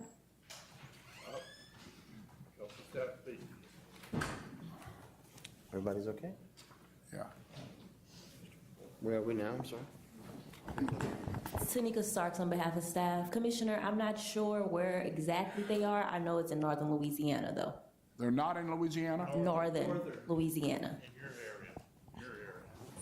What is the going rate? Is this about what the going rate is for these people hauling salt water and stuff now, about $95? I'm not sure of that answer, Commissioner, but I can get that to you as soon as I can. Not that it's any big deal, but I hadn't heard from these folks. You say they're in my area? They are Actually, very, I was looking at this, it looks like Gina. It looks like it's actually in your They're in area, Gina. Commissioner Francis. Gina? Gina. That's in your area. I've never heard from them. Not that that's a big deal, but I'd like to know what the rate is. Is it about, they want to make it 21%, on their net return, but I could understand that, but I hadn't heard from them. That's all I'm saying. I hadn't heard from them. I think I'm guilty. It's in my area. I should have known them, but I've never heard of them either, They haven't contacted me or anything. The staff has checked them out. You're okay? Staff's okay with it? yes, Commissioner, they are an easygoing company. They worked really well with us, and we kept them updated the whole process. And where are they from? Yeah, Gina? Gina, yes, sir. Where were you born, Commissioner? Good Gina people. Okay. Okay, Gina. So I hope the rest of the commission would support the Gina folks. It sounds like the staff's okay with it. So the chairman's back, so he's back in charge. Yes, sir. Go right ahead. All right. Well, we got a motion for 57. I'll make a motion for 57. Okay. All right. We So just- we had 57. Was it moved by Commissioner Francis? And who did our second? Commissioner Scremetta, second. So we're in 57. Any opposition? Okay, we move to 57. I move to approve the staff's recommendation. Second. Once again, moved by Commissioner Francis, second by Commissioner Scremetta. Any opposition? Hearing none, so ordered. Next item. Exhibit number 8 is docket number S36342. It's Amerimex Communications Corp. DBA Safety Net Wireless Lifeline Only. It's petition for designation as a Lifeline Only eligible telecommunications carrier within Louisiana. It's a discussion and possible vote on a second amended staff report and recommendation. On April 27th of 2022, Amerimex Communication, DBA Safety Net Wireless Lifeline Only, filed a petition seeking designation as an ETC pursuant to Section 214E of the Communications Act of 1934 as amended, 47 CFR Part 54, and Louisiana Public Service Commission's General Order Number R27841 dated May 20th of 2004. The application seeks designation solely to provide lifeline services to qualifying Louisiana consumers. Notice of the application was published in the Commission's bulletin with no interventions or protests. Safety Net is a Georgia corporation which has been authorized to operate as a commercial mobile radio service within Louisiana and is currently designated as an ETC in 9 other states. Pursuant to Section 214E of the Act, state commissions are given the authority to designate as ETCs those common carriers that meet certain federal service requirements and whose designation would be consistent with the public interest, convenience, and necessity. Consistent with its authority under federal law, the Commission issued its ETC General Order, which created a list of public interest criteria to be applied on a case-specific basis to all requests for ETC designations in areas served by rural telephone carriers. The companies plan to offer all of the supported services required by the Act through resale of another carrier's services. The company has provided staff with a copy of the FCC's approval of a compliance plan, and the company certifies that it has met the requirements for conditional forbearance from the facilities requirement as evidenced by the FCC-approved compliance plan. The company also adequately addressed all the public interest factors enumerated in the Commission's ETC General Order. On August 31st, 2022, staff filed its second amended staff report and recommendation into the record, and in that report found that the company had demonstrated consistent with the requirements of the Act, applicable FCC regulations in the ETC General Order, that it will make available to its customers universal service offerings that provide all of the services supported by the Federal Universal Service Program, and that it will appropriately advertise the availability of those services. Therein, staff also found that the designation of the company as an ETC in the designated service areas for the purpose of receiving lifeline support is in the public interest. Therefore, staff recommends that the Commission accept the second amended staff report and recommendation filed into the record on August 31st, 2022, granting the company's petition to be designated as an ETC in the designated service areas for the limited purpose of obtaining low-income lifeline support, subject to the conditions contained in staff's amended report and recommendation. Gentlemen? Accept staff recommendation. Moved by Commissioner Green, second by Commissioner Campbell. Any opposition? Hearing none, so ordered. Next.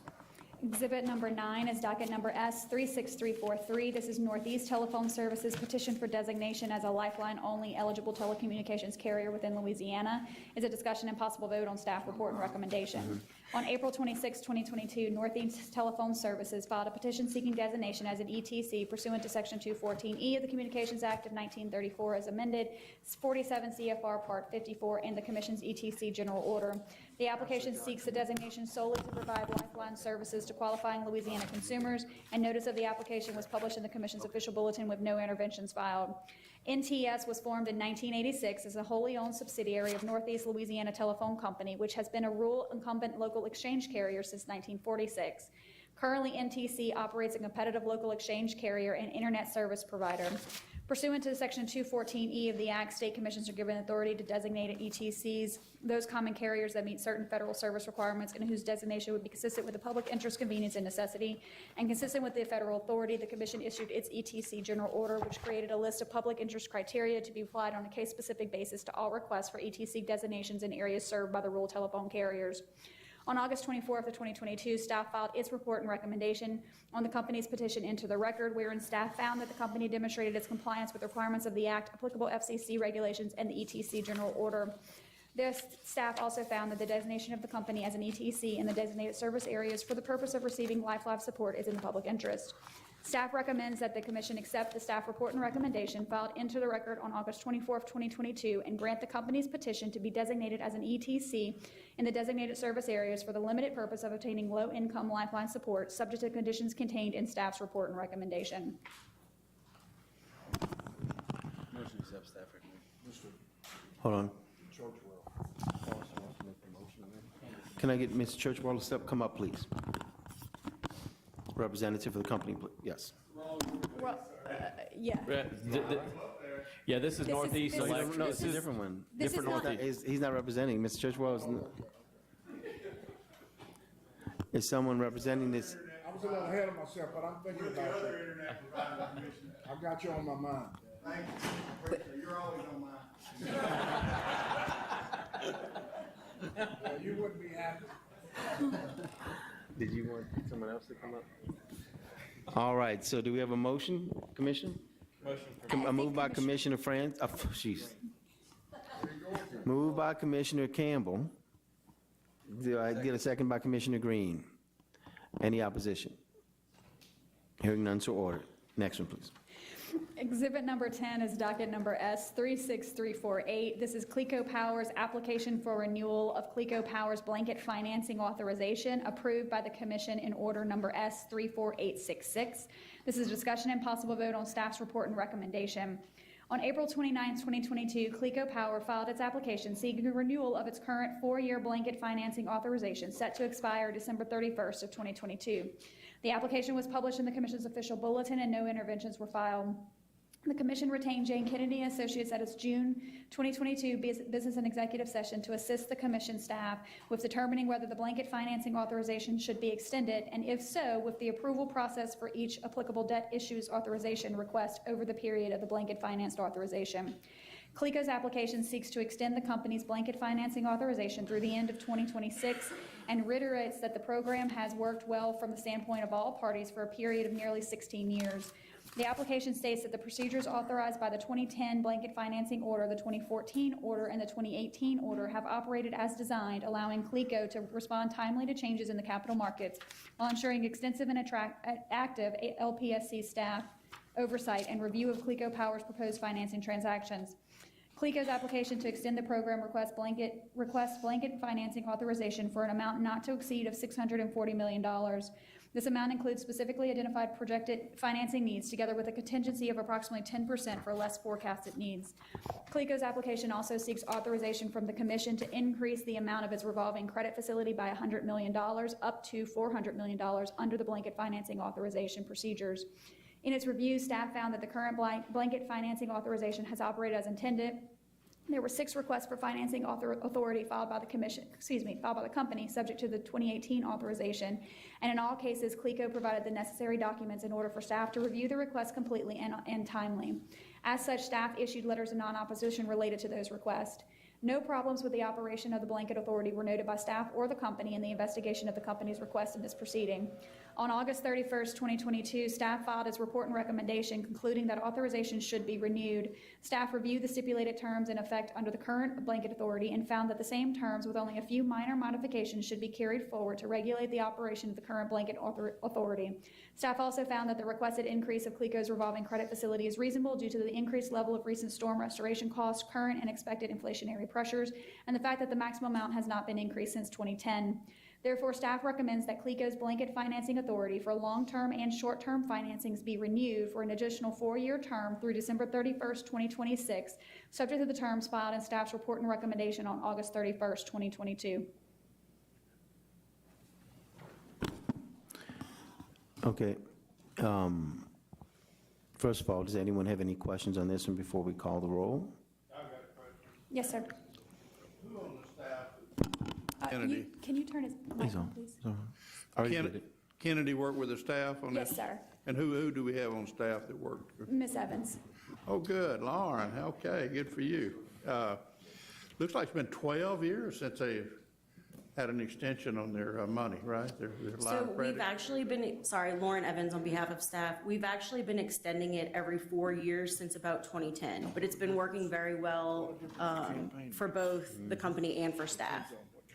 And the reason for this extension basically is because of these 2 hurricanes and all of the. Well, actually, the storm securitization doesn't fall under the blanket financing. They do have to come in for a separate filing for that. Just like you.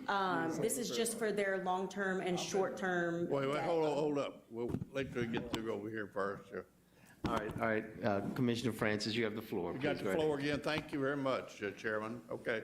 Ms. Evans, I'm sorry about that. Go ahead. No, that's okay. So for any storm securitization filings, they have to come in separately. They're not allowed to seek authority under blanket financing for that.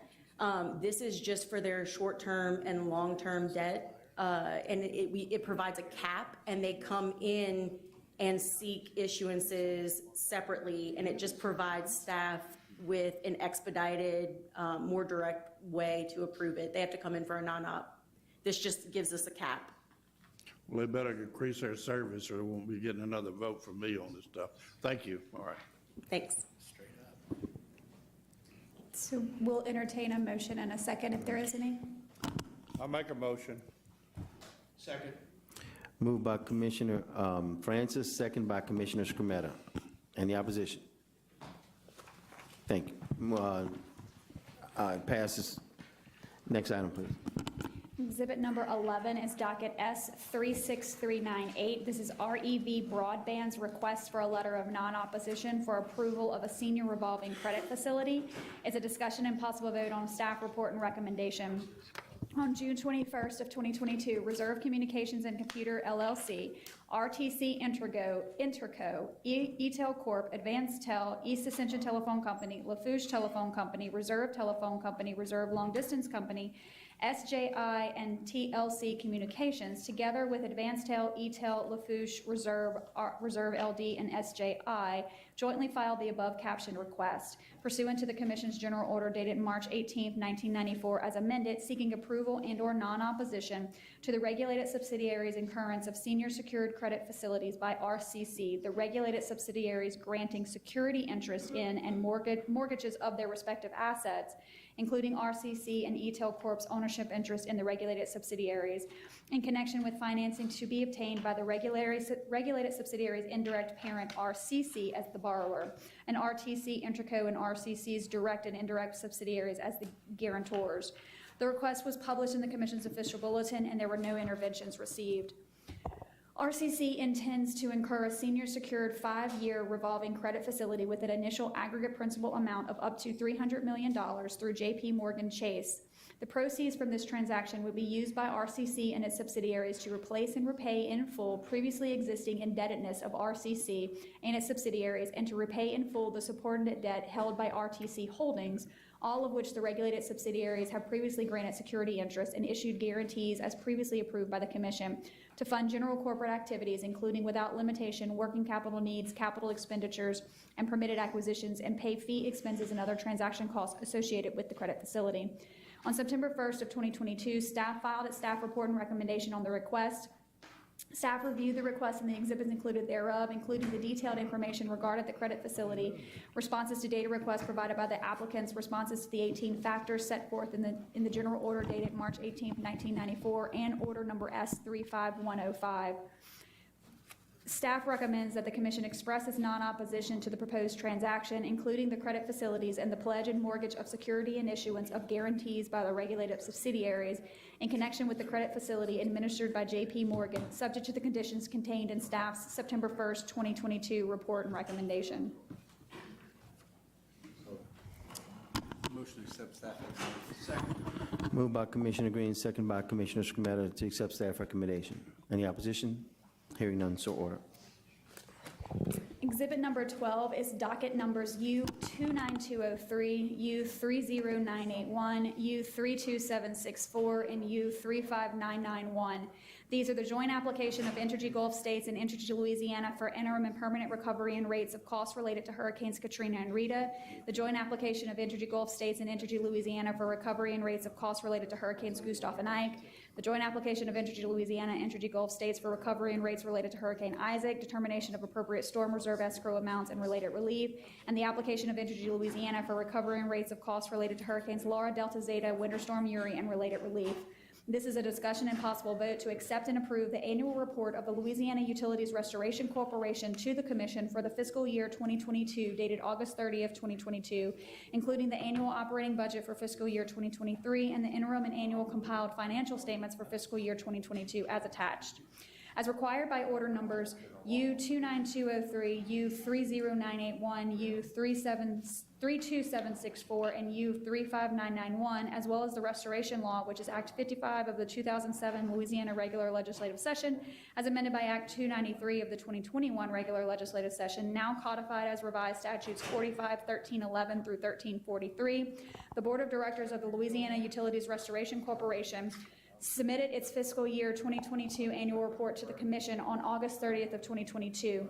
Therein, the Alert Board reported the following topics: status of and ongoing compliance activities related to the Entergy Louisiana, Entergy Gulf States Louisiana, Katrina, Rita, Gustav Ike, and Isaac bond securitizations, include a status of bond maturity and continued flowback of credits to customers, the status of and ongoing compliance activities related to Entergy Louisiana's Laura, Delta Zeta, and Winter Storm Uri bond securitization, status of Entergy New Orleans pending requests for securitization associated with replenishment of funds for storm reserves, status of Entergy Louisiana's pending request for securitization associated with Hurricane Ida, status of reports from and submissions to the Louisiana Legislative Auditor and the Division of Administrative's Office of Statewide Reporting and Accounting Policies, ongoing activities required to maintain LERC's corporate status, and matters reported to the LERC Board of Directors during fiscal year ending June 30th, 2022. The LERC is required to make this annual filing to the Commission for the Commission to approve LERC's operating budget and provide oversight on LERC's activities. Any action taken today does not approve any storm costs or charges of Entergy. Commission staff recommends acceptance and approval of the fiscal year 2022 annual report of the Louisiana Utilities Restoration Corporation to the Commission, including the annual operating budget for fiscal year ending June 30th, 2023, and interim and compiled annual financial statements for fiscal year ending June 30th, 2022, submitted therewith. Motion to accept staff recommendation. Second. Moved by Commissioner Green, second by Commissioner Scremetta. Any opposition?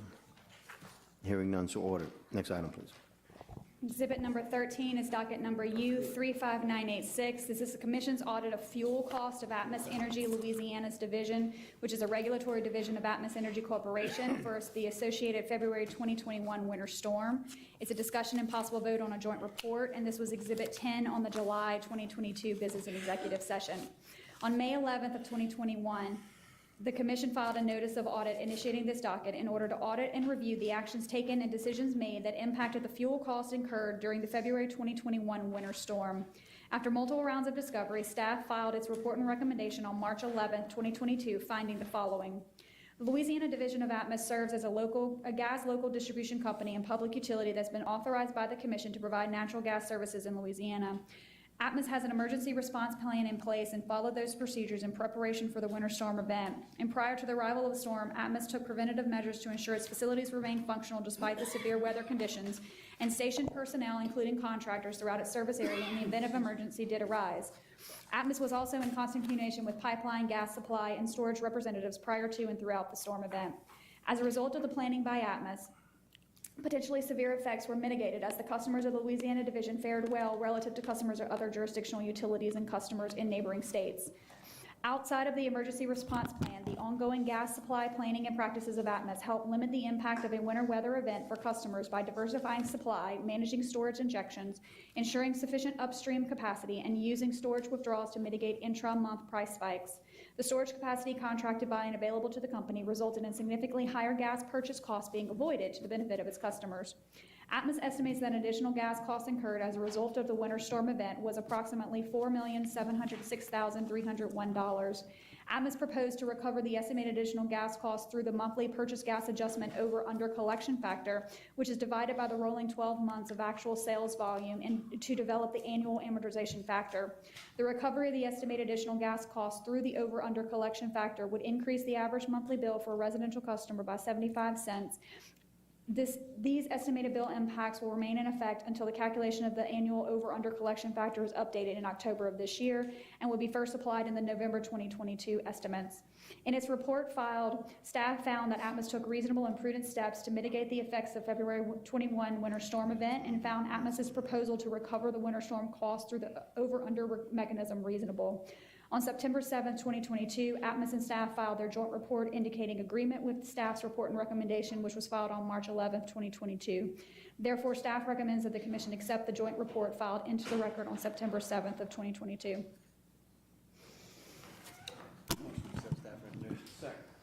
Moved by Commissioner Green, second by Commissioner Scremetta. Any opposition? Hearing none, so ordered. Next item, please.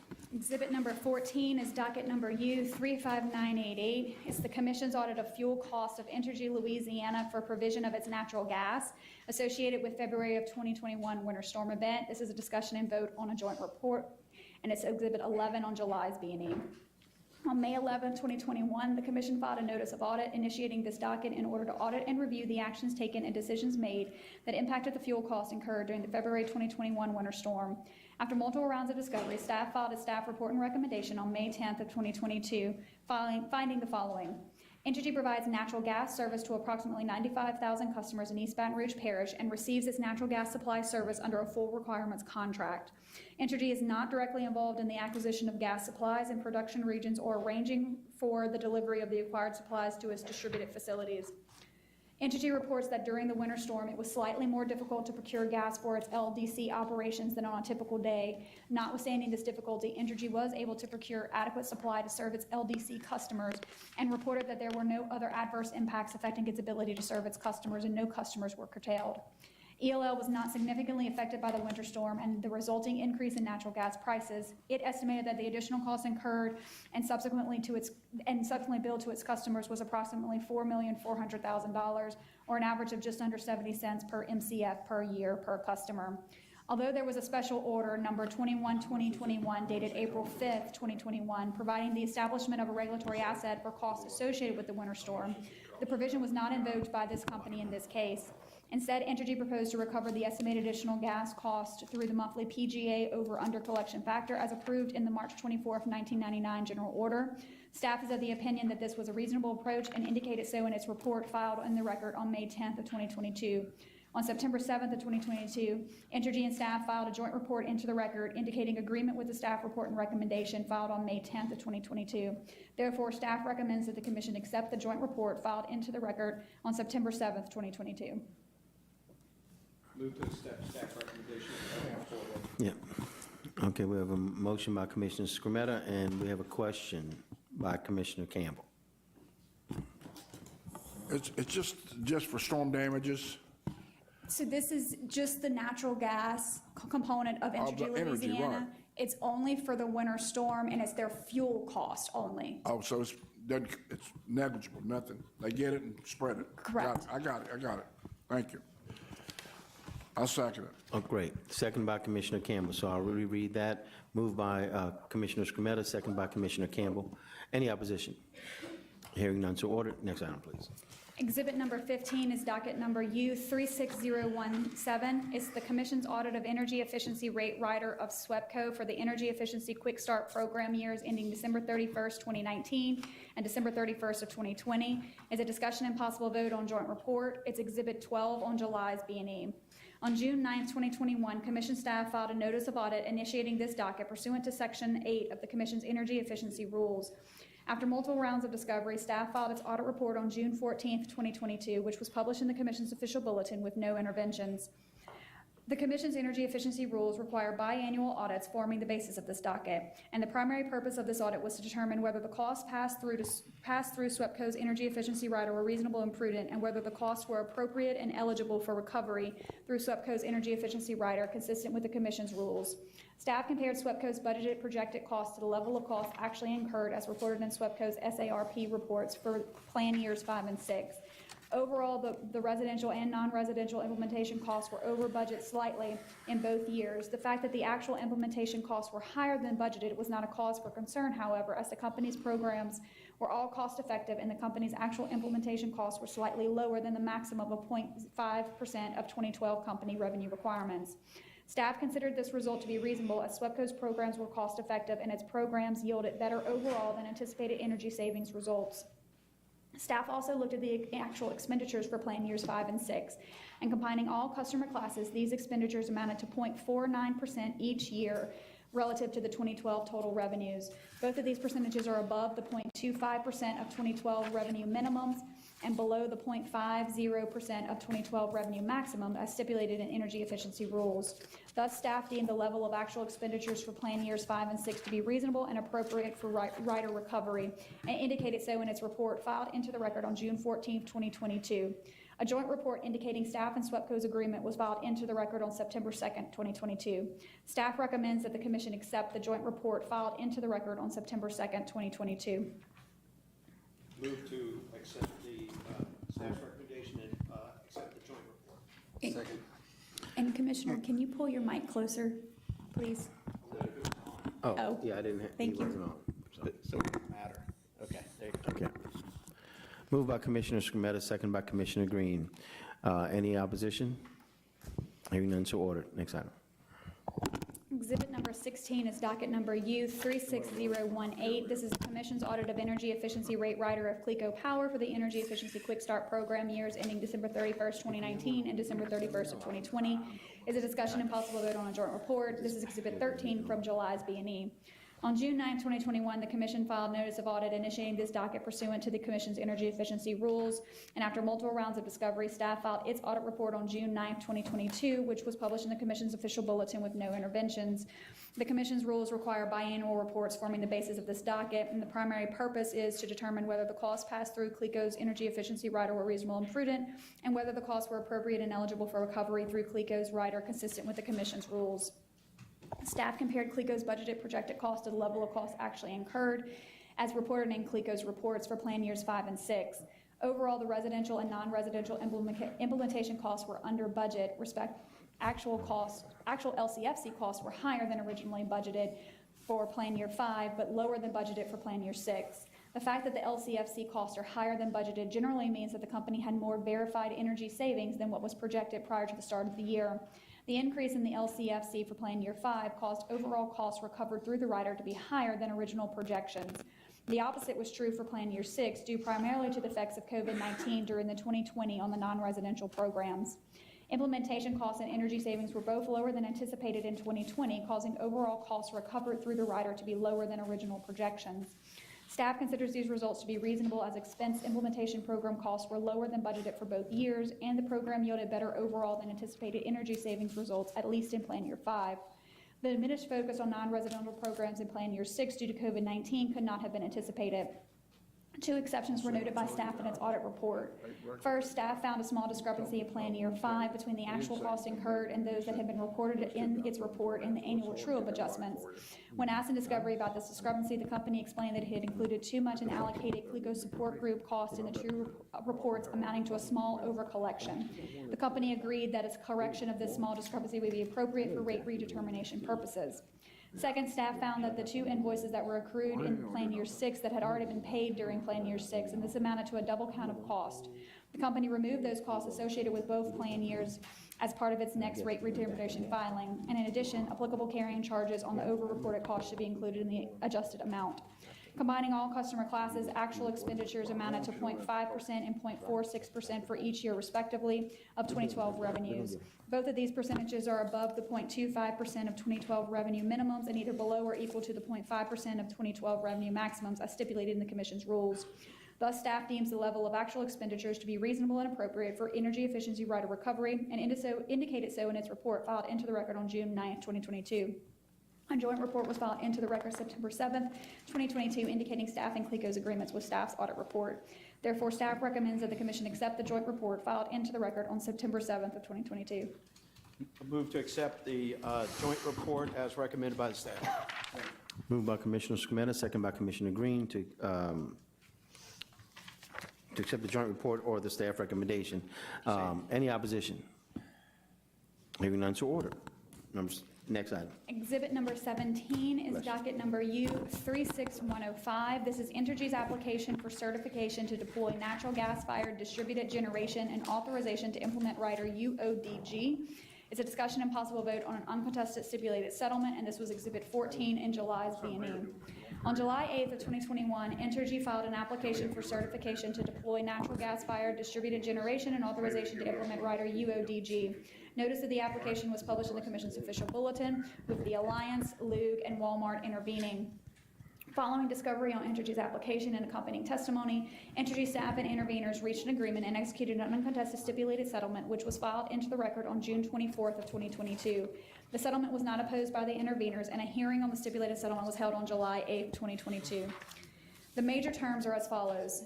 Pursuant to the terms and conditions of Entergy's proposal of deployment of up to and including 150 megawatts of distributed generation, it's consistent with all applicable Commission orders, including the 1983 General Order, and is certified as serving the public convenience and necessity. Of the 150 megawatts allocated for the Power Through program, 30 megawatts shall be reserved for a pilot program consisting of solar and battery distributed generation installations.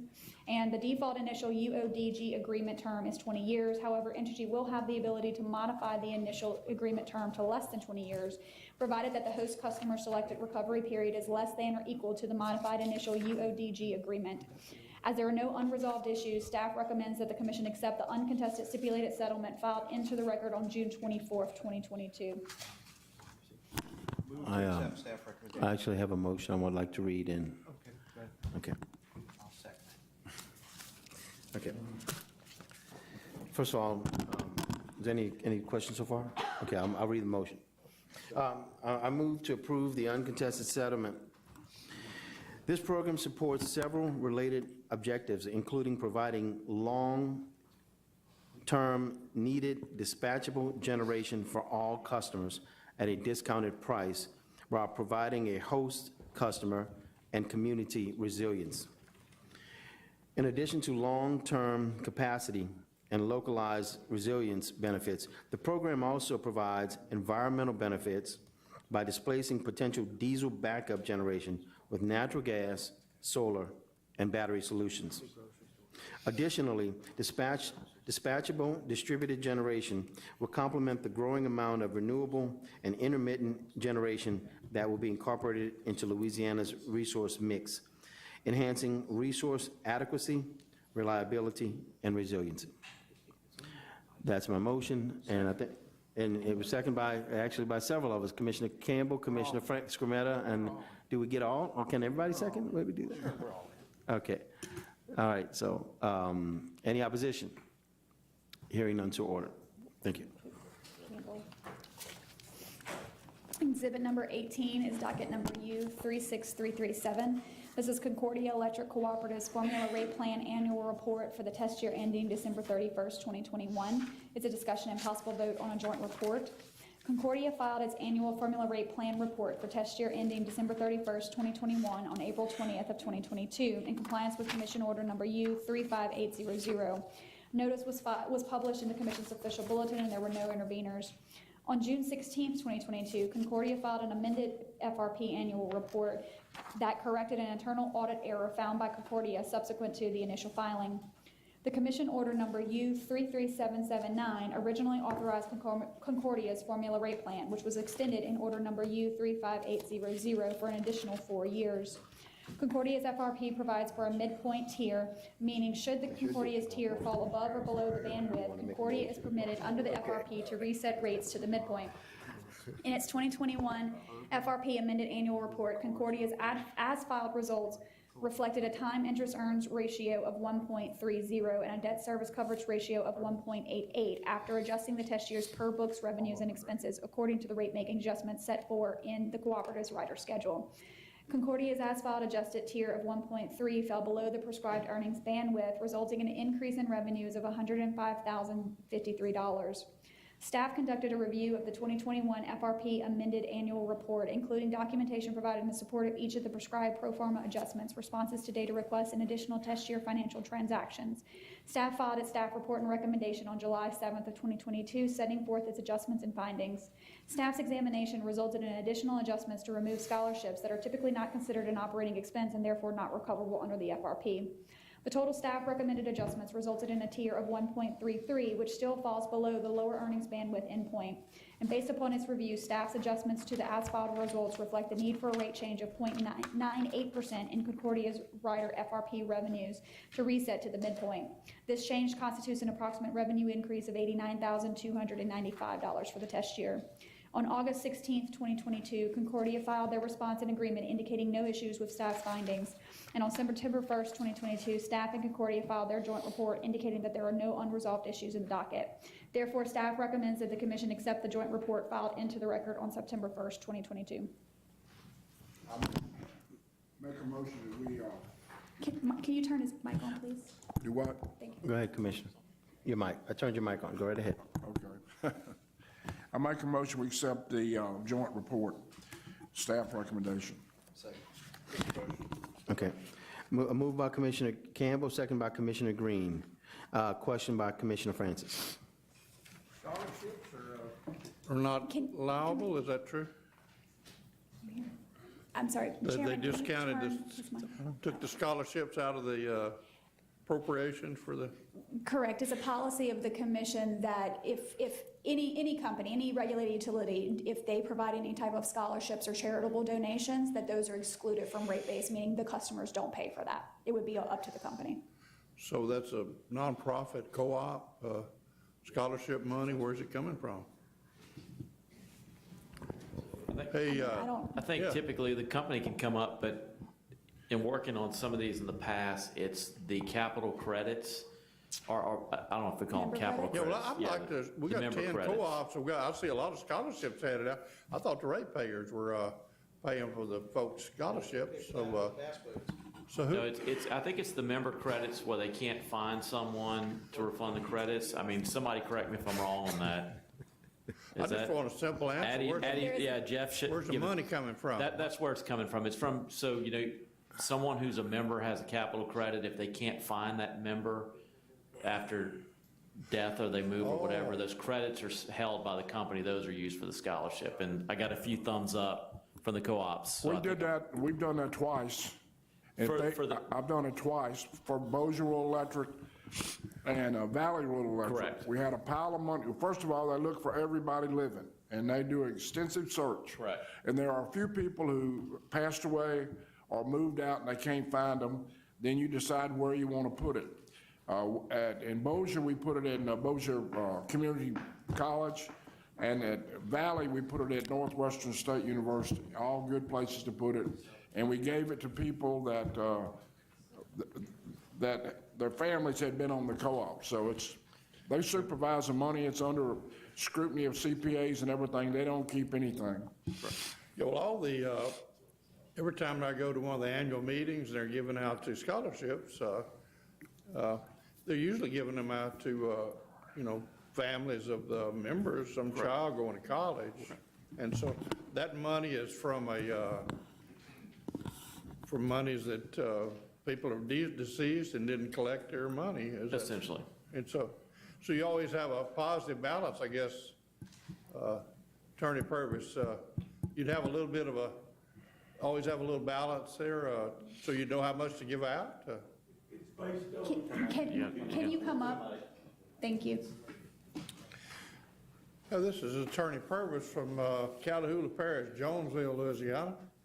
Concordia, hit the, which is mostly Commissioner Campbell's district. Just hit the button, Russell, when you get up there. And introduce yourself for the record, please.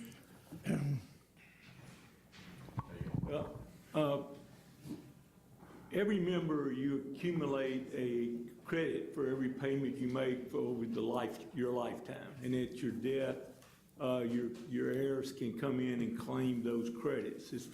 It's our way, we're nonprofit, but we're member-owned, and so it's a Yes, disbursement to what the income is included. Now, as been said by Mr. Fry and Commissioner Campbell, you're talking about 50, 60 years sometime, and there's people that don't claim the capital credits. And when that's the case, then we disperse the capital credits through scholarships to the members' children, which is usually $500 a year or something along. We have, but it's based on the amount of money we have. If we've got $1,000, say $10,000 in capital credits, that we give out 20 scholarships. So just based $500 a year, and then that's how we do it. So y'all had that in your report, and they took that back out of it. Yes, sir. And so that's good. That's a legitimate mistake. I know you didn't do that on purpose. But some of the co-ops are pretty large. Demco, Slimco, they must have a lot more money to hand out for scholarships accordingly, right? It's hard for me to speak for the other co-ops, but, we are one of the smaller co-ops. Right. Well, not putting you on the spot, but how many scholarships did y'all give out last year? Do you remember the number, the dollar amount? I think it was 18, as I recall, that we gave out 18 scholarships last year for this coming school year. Okay, and how much money, you think, $1,000 or so a piece, or? No, it's $500 a piece. Okay, good, all right. Okay, thank you. Yes, sir.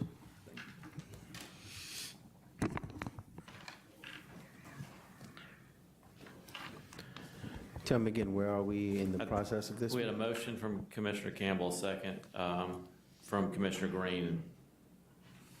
Any Which one? opposition on this one? Okay, all right. Are we on the same one? No opposition? Hearing none, so ordered. Let's move on to the next one, please. Exhibit number 19 is docket number U36383. This is National Water Infrastructure's application for adjustment in rates for current and acquired systems, including certification of regionalization project and construction work in progress, recovery of capital expenditures and associated financing, and for letter of non-opposition of acquisition of Ascension Parish wastewater assets. is a discussion and possible vote to retain outside consultant. Staff issued an RFP seeking the assistance of an outside consultant, and one bid was received. That bid was from United Professionals Company of $188,000 in fees and $2,000 in expenses for a total budget not to exceed of $190,000. Staff makes no recommendation as the sole bidder is qualified. Move to accept bid UPI. Second.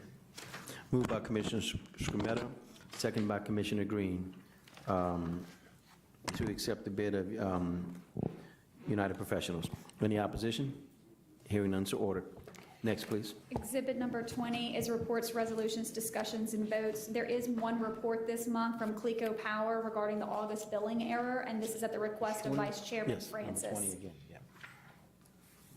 So I guess if Cleco can come up, please. And please introduce yourselves for the record and sign a yellow card if you're not an attorney. John, I guess that means you need to, no. Make that joke. The ghost of Tucker. I'm telling you, I couldn't help it, sorry. I'm John Shirley on behalf of Cleco. With me today is Andre Guillory, Vice President and Chief Customer Officer of Cleco. Morning. On August 14th, 2022, Cleco Power experienced a timing issue within its billing processes that resulted in just under 18,000 of its customers being billed off of estimated usage rather than actual metered reading usage. Since 2013, Cleco has utilized an advanced metering system to remotely receive meter reads and prepare them for billing. On the date in question on August the 14th, which was a Sunday, the meter reading system was taken offline for regular quarterly scheduled maintenance and software patching. This is 20? Yes. This is a report by Cleco. Coincidentally, billing cycle number 9 of 16 was also scheduled to receive billing reads on that Sunday for billing on the 15th, which was the following day. Because the system was offline, the billing system was unable to receive those reads, and as it is programmed to do in the absence of reads, it produces estimates on the customer's usage for that billing period based on historical usage patterns for the customer and the premise. There are processes, control reports that are in place to catch such a situation. Estimates are a normal course of business when a meter read is not available, which is typically on a very small scale. And when it is, there is an issue, and we have a larger scale batch of customers that are due to be estimated before they are billed. The report would identify these customers and allow us the opportunity to stop those processes in order to get the situation corrected and rebuild those customers based on meter reads. Because of the timing of the issue occurring on a Sunday and the billing occurring on a Monday, the reporting process missed, and we did not identify the large batch of estimates that were going to feed into this billing cycle. Once the billing cycle had completed and customers were billed based on the estimates, our billing department identified the issue and began to discuss with management corrective actions. Decisions were made immediately to take the first step, which was to cancel rebill all 18,000 or so customers, which we did within a couple of days of identifying the issue. Once we were able to figure out how to in-batch stop those or cancel those original bills and create new bills based on the meter reads. Also, as a corrective action, we sent out communication in the form of letters to each of the affected customers explaining the situation and explaining the cancel rebill process. Because of the timing of the original bill, the corrected bill, and the communication, there was some confusion amongst the customers who were affected, and they did reach out to Cleco to express that confusion and get some questions answered. And as long-term corrective action, we have begun the process of implementing automation in the report and in the subsequent action taken by the system should this or a similar event occur again in the future.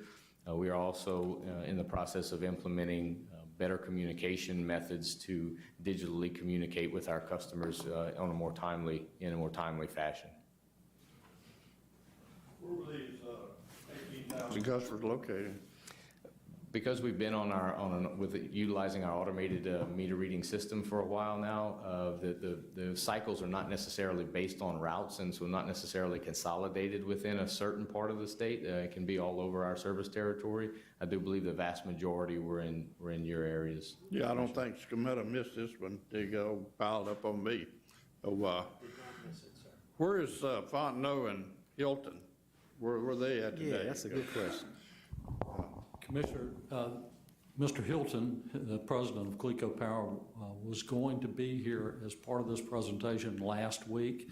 Unfortunately, both of them are at the board meeting of Cleco, which was previously scheduled and had all of the board members coming in. Even though the majority of those are Louisiana board members, they don't all live in the Alexandria area, and so the board meeting couldn't be moved. And because of that, Mr. Hilton asked me to please extend his apologies because, and frankly, I'd be more than happy for him to be sitting here right now. I know you would. He's your boss, so he. Yes, sir. And I know, I think Commissioner Scametta would agree with me that this board meeting is more important than the one they're at today, and I'd expected them to be here. I apologize that this gentleman, Guillory, had to come up here and take this. Well, I Mr. believe I Guillory got almost Guillory- 18,000 calls at my office. They called me instead of the Cleco.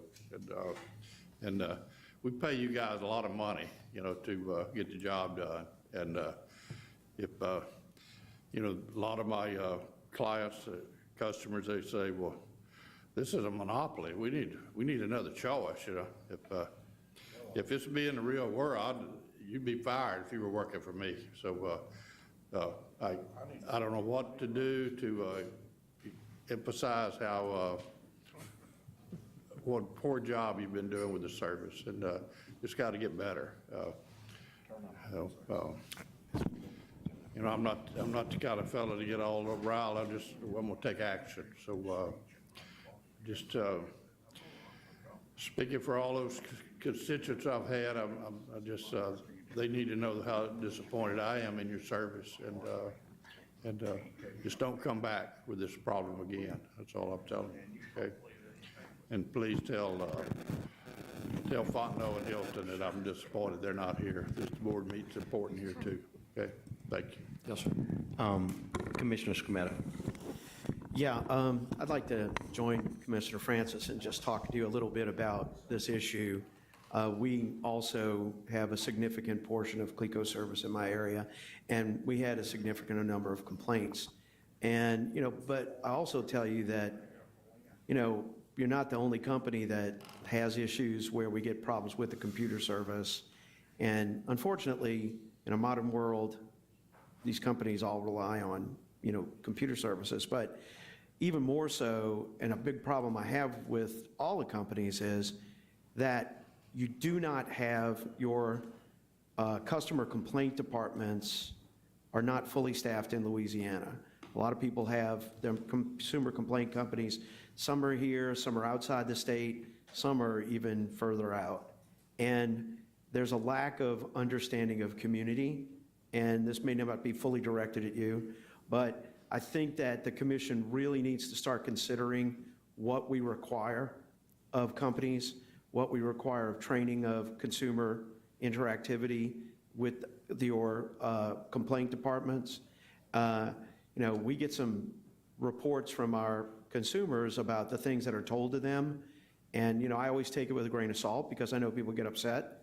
And when our folks, my direction to my staff is always, you talk to people until they say they got to hang up. We don't short call people. We don't do anything. We're going to talk to them until they have had every element of what they have to complain about understood.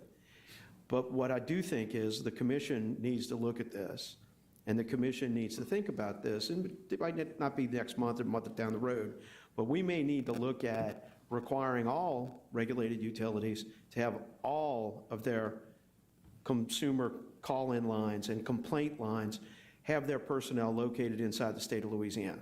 It benefits the state, it benefits the economy, it benefits the whole element. I understand that there's costs associated with it, but there's also benefits associated for the state and the value to the the public. And also, there needs to be better training for your people who are handling your calls, and it's not just you, and I'm not singularly picking on you, but, we do get some oddball things, and especially in sort of our peripheral communications land, but particularly in communications land, I don't feel like the public gets the right treatment from a lot of the consumer specialists on the utility end. Some of them are great, but a lot of them aren't. So we need to really look at how we beef up our game on getting you guys to, I don't want to say send your people to charm school, but I want to get your people trained to where, to understand the sort of unhappiness and the impact, whether it be economic or, disruptive of life or whatever it is for the folks that are calling in, and be more understanding of it, because they're also Louisiana citizens and Louisiana residents, and know how to say Ville Platte, and know how to say another city in Louisiana without misspelling. And God help us if they're driving down 190 and they can't say a single town on 190, because it's an issue. And so I appreciate y'all stepping up and correcting the game, but we need to have real communications flowing from your company to your customers, and we need to make sure we change that. And look, Entergy and other companies are not without fault. Entergy still has a mapping system, which isn't great. I'm not even sure you guys have even gotten to the point where your mapping system can be effectively working in any way possible. We talked about this years ago, about having every electric utility out there to have a same type of electrical purporting outage, and I forget, because look, I'm not a computer guy, but there's a certain file type that can be shared with the Public Service Commission, so we can have a centralized place where you can send the data, so you got your own facility, they've got the state facility, and we can have it to where people can see where the power's out and what's going on. Again, there just seems to be a lack of incentive to have y'all want to do this. And, I'm not going to go back and find the date on it, because I think it's 2 terms ago, right? So, but that shows a willingness of not wanting to do it. But it doesn't hurt you. I think it helps you. It shows a better interactivity with your customers. And we want that to be. We want every one of the people in our districts, when they call our office, instead of complaining, we want them to say what a great experience they had working with your company while they had a problem, and we're going to fix their problem. But we want them to say how great it was. And a lot of times we do get compliments, but a lot of times we don't. So we want to fix that. We want y'all to work on it, and we want to work with you on that. So let's just, let's try to see what we can do about it. So I thank you. Any further questions or comments? All right. Well, thank you, Commissioner Scametta. Part of those comments was going to be similar to mine, but I'll make a few points about this. First of all, it's important to know that the customers really rely on the companies, especially when it comes to billing. And that is how the core of the relationship is, that document or that calculation that goes out to customers. And how, if this illustrates just how important it is because of the response of perhaps a misbilling or a miscalculation of some type. And that trickles right to our offices and other places. So we rely at the commission on the companies doing the right thing. And I understand errors. This by no means is a way to try to make it bigger than it is, but you're the example right now, and I hope the other companies are paying attention and go back into your own systems and think about could this happen in your company? What would you do? How to respond? And then try to make sure it doesn't happen at your company. But it's important that the companies and realize just how important the ratepayers and the customers are to them, and just how important it is to us that all of this works well, because it reflects back on everybody. So thank you for the work you've done. Thank you for correcting it. Thank you for resolving it, but I'm sure we all learned a lot from this one. But I'm really actually speaking, this is already over, I guess, to the rest of the room to make sure that they understand the severity and the relationship, and that we can make sure that the customer deserves really good customer service as well. And I know there's a lot of computers involved, and trust me, one of the things Commissioner Scametta said I was going to add, it was the customer service element, the human element. They have to be extremely well trained and give out good information. If they're going to say anything, make it good information, because the public relies on that. So not to use you as too much of an example, but I'm actually speaking to the whole room. I want to make that clear as well. So thank you for your report. Anyone else before they're dismissed on this item? Thank you very much, gentlemen. Okay, still on exhibit number 20, we do have two under ERSC, OMS, and SPP. The first is a discussion and possible vote to ratify the LPSC's interventions in RTO or ERSC-related proceedings. This matter is on the agenda for ratification of interventions on behalf of the Commission pursuant to the scope of work approved in connection with the retention of stone pigment in UPC at the February 2021 B&E for MISO, SPP, and ERSC participation. Due to the short deadlines allowed for these interventions, if advanced Commission approval is not possible, the Executive Secretary, on the recommendation of UPC or Stone Pigment, or on his own determination, may authorize the initial interventions, comments, or protests subject to ratification at the following B&E. Interventions were filed on behalf of the Commission in the following FERC dockets: RM 22-10, RM 22-14, RM 22-16, and AD 21-13, and EL 22-78. These interventions were filed for the purpose of monitoring issues related to MISO and/or SPP. Staff recommends that the Commission ratify these actions. Move to ratify the interventions into the RTO or ERSC-related purposes. Second. Okay. Moved by Commissioner Scametta, second by Commissioner Green. Any opposition? Hearing none, so ordered.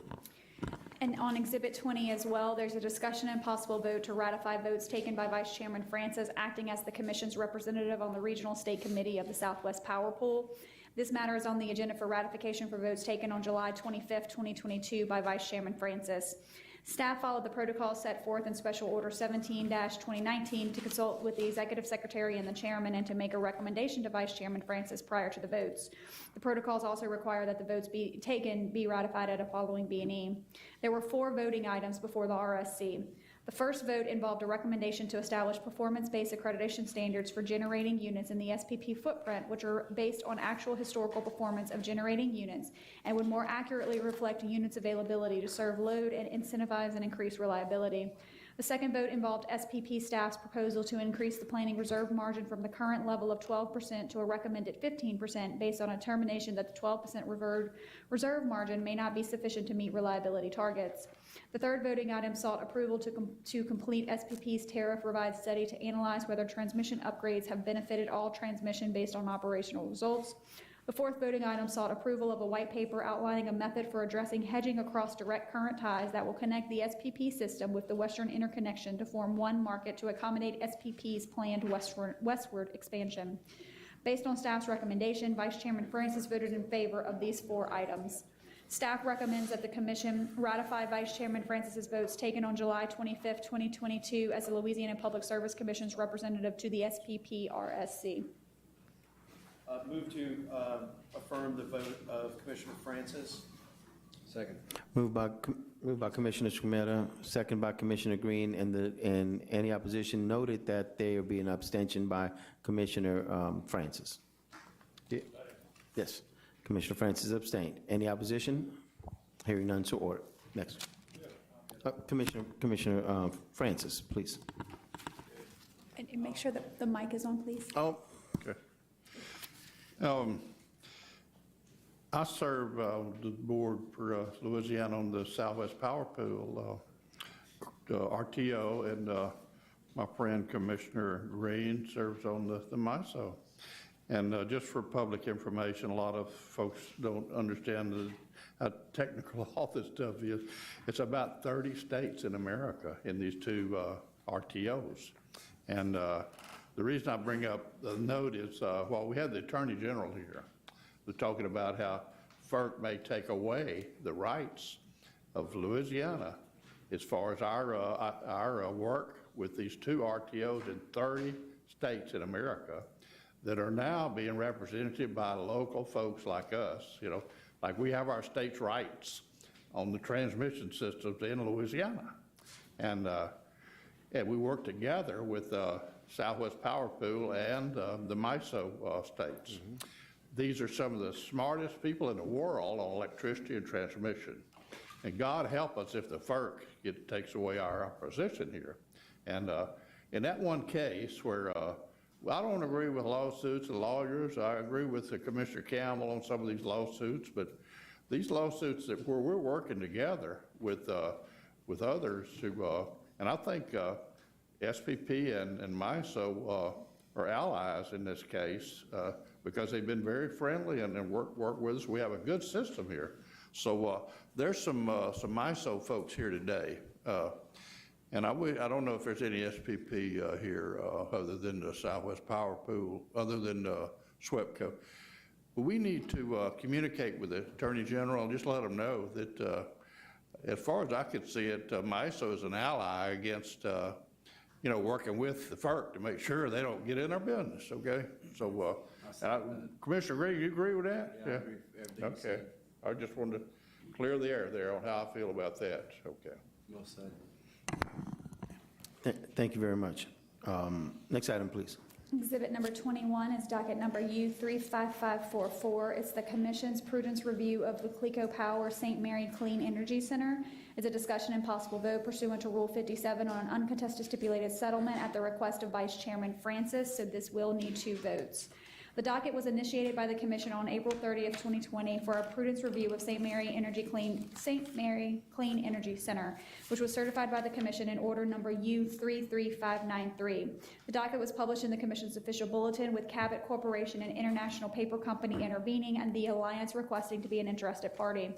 On January 13th, 2022, Cleco filed its testimony and supporting documentation requesting a prudence determination for the Clean Energy Center. The application requested that the Commission determine that Cleco's management and execution of the Clean Energy Center was reasonable and prudent, and authorize Cleco to recover the project's full and final costs through the company's LPSC jurisdictional rates. The project is a waste heat recovery power generation facility in St. Mary Parish and was developed at the site of an existing carbon black facility owned and operated by Cabot Corporation. The project had an initial budget of $89.1 million with a closeout cost of $139.1 million. Following Cleco's filing, staff conducted extensive discovery, and after filing direct testimony and rebuttal testimony, Cleco and staff entered into extensive settlement negotiations, resulting in a settlement which was filed into the record on September the 8th of 2022. The interveners do not oppose the settlement. Staff and Cleco agree that the settlement will avoid the need for further litigation, will serve the public interest, and should be authorized subject to the terms and conditions thereof. The major terms of the settlement are as follows. There shall be a disallowance of the cost incurred by Cleco to construct the project in the amount of $15 million. This disallowance shall be implemented as a reduction of Cleco's rate base, and such reduction shall be made in Cleco's next base rate case. Cleco shall also make a $10.4 million refund to its LPSC jurisdictional customers, with all retail customers participating in the refund. The refund shall be allocated to retail customers based on their usage for July of 2022 and shall appear on the customer's bills rendered in October of 2022.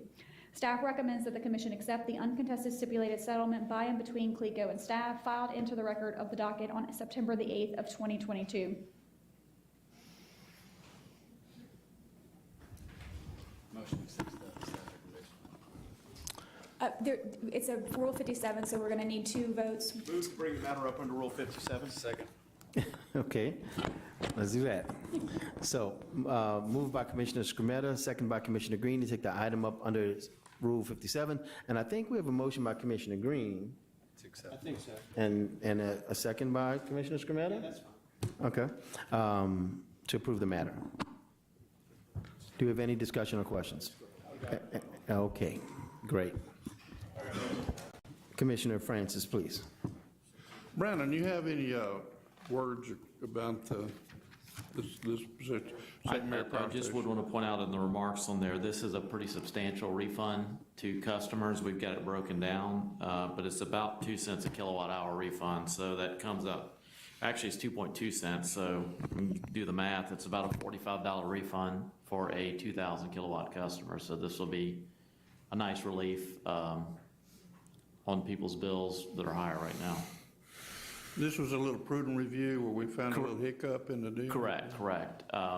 Reached the settlement on it, so not only is there the refund, but there's a reduction going forward, so there'll continue to be benefits to ratepayers going forward. And then Noah, jump in too if you want on this. Noah was our attorney on it. But it's also, the project itself is providing benefits to the customers that Noah, expand on that. Sure. Even without this refund, there's benefits. So this is a waste heat recovery facility from a... Yeah, there you go. The public would like to know it's a waste heat recovery That's correct. facility that we approved several years ago, working with Cabot and Cleco, is that right? That's correct. Down around Garden City. Is that St. Mary Parish? St. Mary. Okay, St. Mary, all right, okay. So, And it actually is going to generate more power than initially anticipated. And in addition to this $10.4 million refund, the disallowance going forward will save ratepayers approximately $30 million plus in the over the lifespan of the project. okay. So just a minor hiccup in the whole scheme of things as far as the dollars. Nothing criminal or immoral, just a little bit, okay, good. Nothing like that. All right. It sounds like good news for the ratepayers. It is, and you know, with this being waste heat recovery generated power, there's no fuel costs, which is another blessing. It's been online now for a couple of years, so they're getting benefits from it right now. It's, you know, actually, we wish it was probably a little bit bigger, but. Well, that's good. Out the waste heat recovery, it's a good deal. If we know somebody else out there's got a deal like that, come forward. We would like to take a look at it. Thank you. All right, do we, I think we have a motion. and a second. Any opposition? Hearing none, so ordered. Thank you so much. Next item, please. So we have already considered exhibit number 22, so we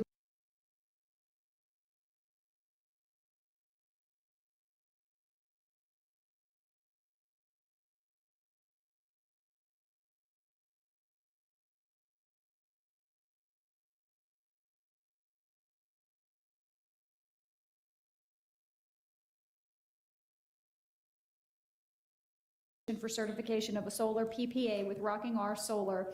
Notice of the application was published in the Commission's official bulletin with no interventions filed. After discovery and filing of testimony, SWEPCO and staff filed a joint stipulation term sheet on September 9th of 2022. The settlement states that SWEPCO and the Commission staff agree to the following. The solar PPA with Rocking R Solar is in the public interest consistent with the Commission's general order dated September 20th of 1983. The solar PPA complies with the Commission's unsolicited offer order. The solar PPA will provide SWEPCO's customers with renewal capacity and energy for 20 years at a fixed rate, and the solar PPA fulfills a portion of SWEPCO's commitment in the stipulated settlement approved in order number U35324. The parties also agree that certain issues regarding cost recovery will be resolved in docket number U36385 and future rate filings pursuant to the terms of the settlement. The settlement resolves all other issues in the docket as the solar PPA serves the public convenience and necessity as in the public interest, as modified by the terms in the settlement. Staff recommends that the Commission accept the joint stipulation term sheet filed into the record on September 9th of 2022. This is a project that has been underway for a long time. We've worked with everybody possible. This is the first solar project for SWEPCO in North Louisiana. I-49 now, as you know, goes through Shreveport. If you ever have to go up there anymore, you don't go through Texarkana, you go around Texarkana, but this is right before you get out of the Louisiana line. This property joins I-49. It's going to be advertised, makes the Public Service Commission looks good. It's going to make me look good. No, it's going to make SWEPCO look good. It's progressive. They're going to have about, I think, is it about 600 acres of solar panels there. They're ready to go. Everybody looked at it. It's good for, it's clean. It's good for our customers. It's good for the Public Service Commission. And as we do these projects, we should be proud of it because Louisiana's moving forward in a rapid process getting solar power, and that's good. So this thing is in line. Everybody's okay with it. They've been through it inside out for about 3 years. So I would ask that you accept the staff recommendation. We need No, a, first. You need a Rule 57, I'll make a motion to enact Rule 57. Second. Moved by Commissioner Campbell, second by Commissioner Green, to accept the joint, wait, Rule 57, to bring us on Rule 57 to hear the matter. Any opposition? Hearing none. Let's move on. Let's, to the issue. Give me another one. I Foster. made a staff recommendation, can we accept the joint stipulation? Exactly. Second. Moved by Commissioner Campbell, second by Commissioner Green to accept the stipulated agreement. Any opposition? Hearing none, so ordered. we have also taken up exhibit number 24, so we will move to exhibit number 25, which is undocketed. It's a directive to jurisdictional electric utilities regarding their current or upcoming integrated resource planning processes. And this is at the request of Commissioner Green, and I'm assuming, Commissioner, you'd like me to read this into the record? Yeah, you can. So recently, the conversations regarding offshore wind resources have intensified. Our own governor has touted its alleged benefits, and the Louisiana legislature has resolved to explore offshore wind's usefulness to the state. With so much discussion surrounding an electricity resource in Louisiana, it is imperative we begin to understand the true pros and cons, costs and benefits, and overall feasibility, if any, of offshore wind for Louisiana's coast. Therefore, I direct each electric utility within their integrated resource plans to provide an evidentiary record of all costs and benefits associated with power generation and resource supply from offshore wind for Louisiana utilities, including the utilities' data assumptions and any customer impacts of offshore wind being utilized now or in the future for the utility resource portfolio. This analysis should include the indicative cost of transmission needed to connect any offshore wind resources to the power grid. My expectation is that this analysis will be incorporated into future filings in each IRP docket, allowing all interveners to review and to allow our consultant to review and report back to the commission on said analysis. Thank you. And we don't need any action. As long as there's no opposition. Well, is there any opposition? Hearing none. We don't need to vote. There we go. We have a motion to adjourn by Commissioner Scametta, second by Commissioner Green. Any opposition? Hearing none, so ordered. Thank you for a good meeting. Where's our next meeting?